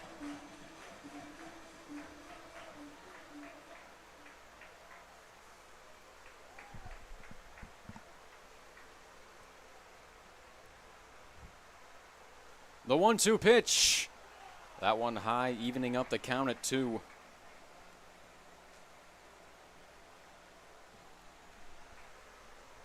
Williamson has batted 5 times so far tonight, has reached base in every single one. Looking to end it here early. The 2-2 pitch. That one high and outside for ball 3.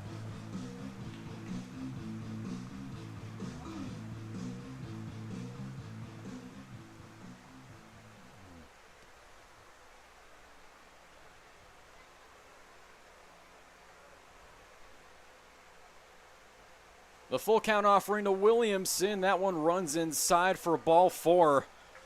That'll bring up Landon Franklin. Bases loaded and 1 out. Up to bat. A walk would end the game. Landon Franklin. It's Jack Guerrero on third, Justin Nato at second, Andrew Williamson at first.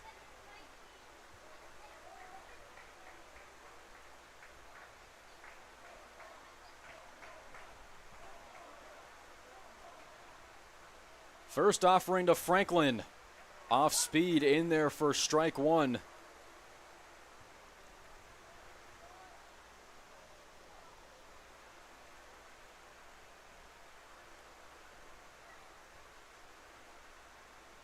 The 0-1. That one outside for a ball.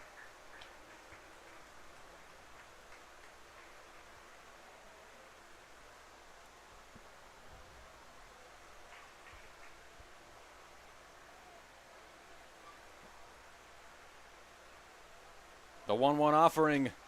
That one inside for ball 2. Nearly a game-ending hit by pitch.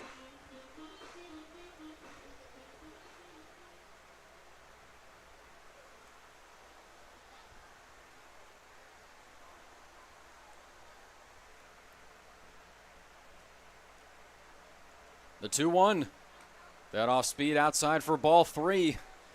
So the Big Train just 1 ball away from a mercy rule victory. That would be their second over the Grays this season.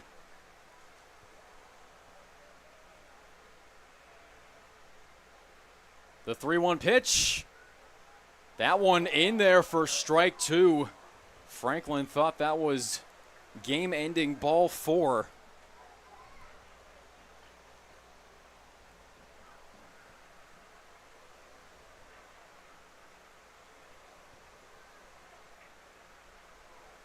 The 3-2 pitch. That one hit high and deep in a left. That one lands just foul.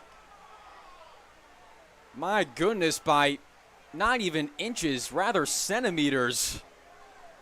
Oh, that is so unfortunate. It was really hugging the left field line right until the very end, unfortunately landing just foul. So Franklin going to have to face the full count pitch for a second time. That one giving the left field line a heart-to-heart. As the great coach Craig Lopez would say, that one outside for ball 4, and that will do it. Guerrero will trot home for run number 16. And that's a mercy rule victory for the Big Train, ending the regular season on a high note. And that's the end of the game. What an emphatic win for the Big Train to end the regular season. This is the kind of performance that we've seen in spurts throughout the season, but them really coming alive, and that's just such a great note to leave the regular season on, especially coming into a sudden death moment on Saturday. You gotta hope that they're riding this high to the very end. So the Big Train exploding for 16 runs tonight in the two Mercy Rule victories over the Grays. They have outscored DC 29-4. A dominant effort over the Grays, who were oh so close to making the playoffs this season, but unfortunately that is now 10 losses in their final 12 games. They have been eliminated tonight. So now the Big Train are guaranteed to face either the Metro SoCo Braves or the Southern Maryland Senators in the play-in game on Saturday, which will be held here at Shirley Povich Field. Again, opponent TBD, but Phoebe, what do you think needs to happen on Saturday in order for the Big Train to make it to the LCS semifinals yet again? I think just the confidence and consistency that we've seen from them in spurts. As I said, we've seen them play very complete games when the pitching is on fire, and when you have offensive explosions like that. We saw a little bit earlier this week how they'd get on board first, and then the bats would go cold in the middle of the game, and then they'd have to scramble in the end. So I think if they continue the consistency that we saw tonight, we've seen that they are capable of this throughout the season, keeping the bats consistently hot throughout the game, not letting silly errors throw you off your game, and just staying confident and consistent. I think they'll make it into the semifinals. Well, whether the Big Train take on the Senators or the Braves in that play-in game, the pressure will be high, the margin for error will be low, but it should be a good one on Saturday here at Shirley Povich Field, as the Big Train will be playing for their berth in the LCS semifinals. They will be guaranteed to play the Gaithersburg Giants, again, winners of the North Division for the first time in team history. That would be a guaranteed matchup should the Big Train knock off whoever the 6th seed is on Saturday. But Phoebe, I will say we'll do something closing, whether the season ends on Saturday or at some point after that. But it has been a wildly fun and rewarding ride here at the Big Train Baseball Network, here working for the Big Train. We'll save everything for whenever the season comes to a close, but tonight was awesome. And in the spirit of Jewish Baseball Heritage Night, I think this victory deserves a horror dance. Who do you think we should lift in a chair and dance around? Please not me. I'm scared of Not heights. you? I'm afraid of heights. I do not want to be lifted in the air. All right, well, who's the next best candidate then? Let's get Anna. Anna She's on Cohen? the field down right now, but I think she'd be a great candidate for that. All right, well, I'll certainly pitch that once we get down to the field. We have a lot of people to thank. Thank you to everyone that came out tonight. We had a packed crowd here at Shirley Povich Field, an attendance north of 800. That's almost max capacity, so we always love seeing that. The energy was electric. Obviously helps when the Big Train play as well as they did tonight. So a big thank you to our producer, Jordan Parham, our producer, Lindsay Morin. Hoping to see her back for the postseason in a couple of days. A big thank you to our executive producer and general manager, Harrison Myers. A big thank you to Kaylee Tallman for joining us in the booth just a few innings ago. A big thank you to my broadcast partner, Phoebe Winters. I'm Quentin Corpuel, saying so long from Shirley Povich Field.